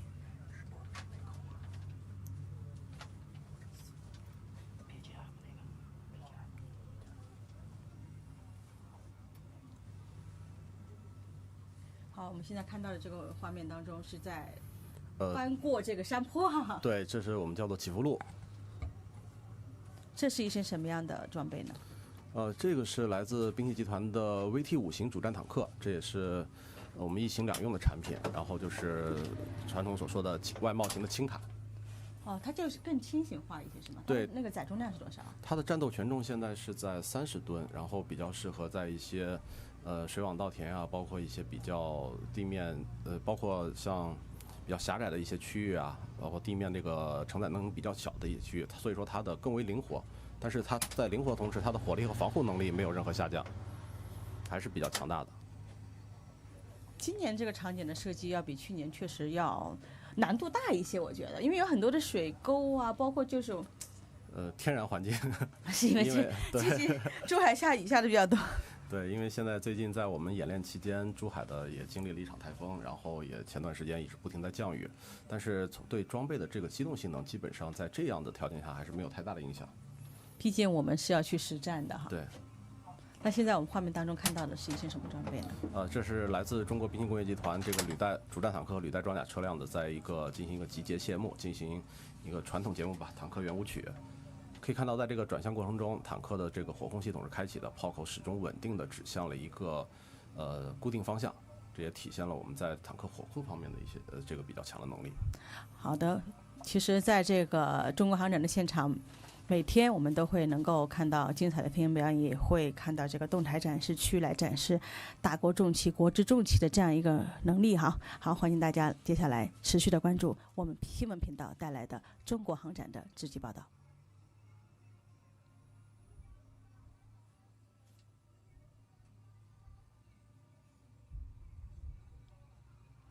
我们现在看到的这个画面是什么？现在就是主战坦克这一幕演出即将结束，然后车辆正在依次出场。接下来就是来自于中国兵器装备集团有限公司的山猫系列全地形车为大家带来一场灵动的表演。山猫是非常具有灵动性的，名字就很能看出来。山猫就是山地里行走的猫，是我可以这么理解吗？包括你看，如果是有些观众在静态馆看的话，那个山猫的 logo 其实就是一只非常灵动的这个小动物。把它的整个特点体现得非常的充分。那我们现在在画面当中看到的是4辆山猫车，对，是有人的还是无人的呢？现在这都是有人驾驶的。现在的这个整体平台能力的话，都是具有它那个可进行有无人可转换。好，现在看到的山猫车2台哈。对，是远端的话是。正在通过综坡前的，刚才通过综坡前的是来自兵器装备集团的4x4系列全地形车，然后现在画面正中央正驶过来的是6x6系列的全地形车。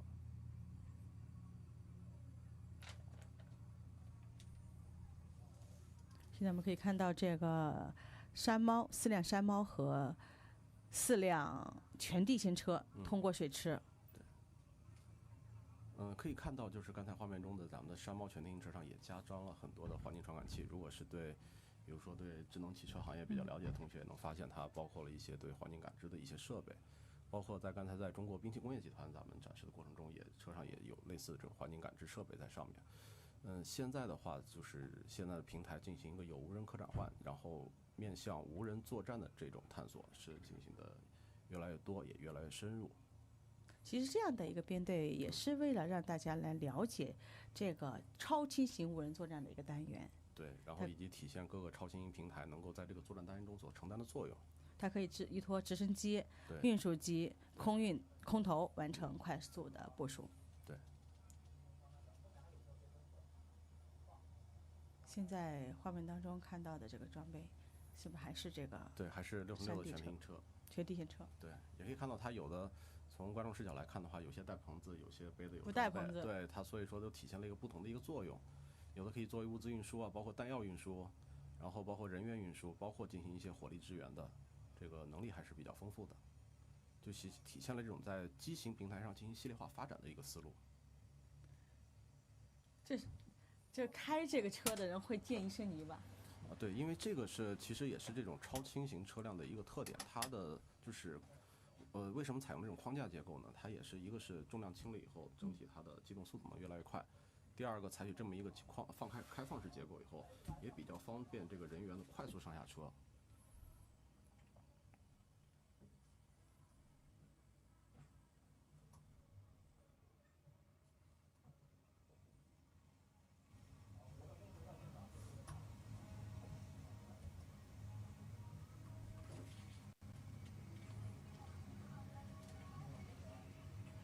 在这个现场一定是非常的震撼。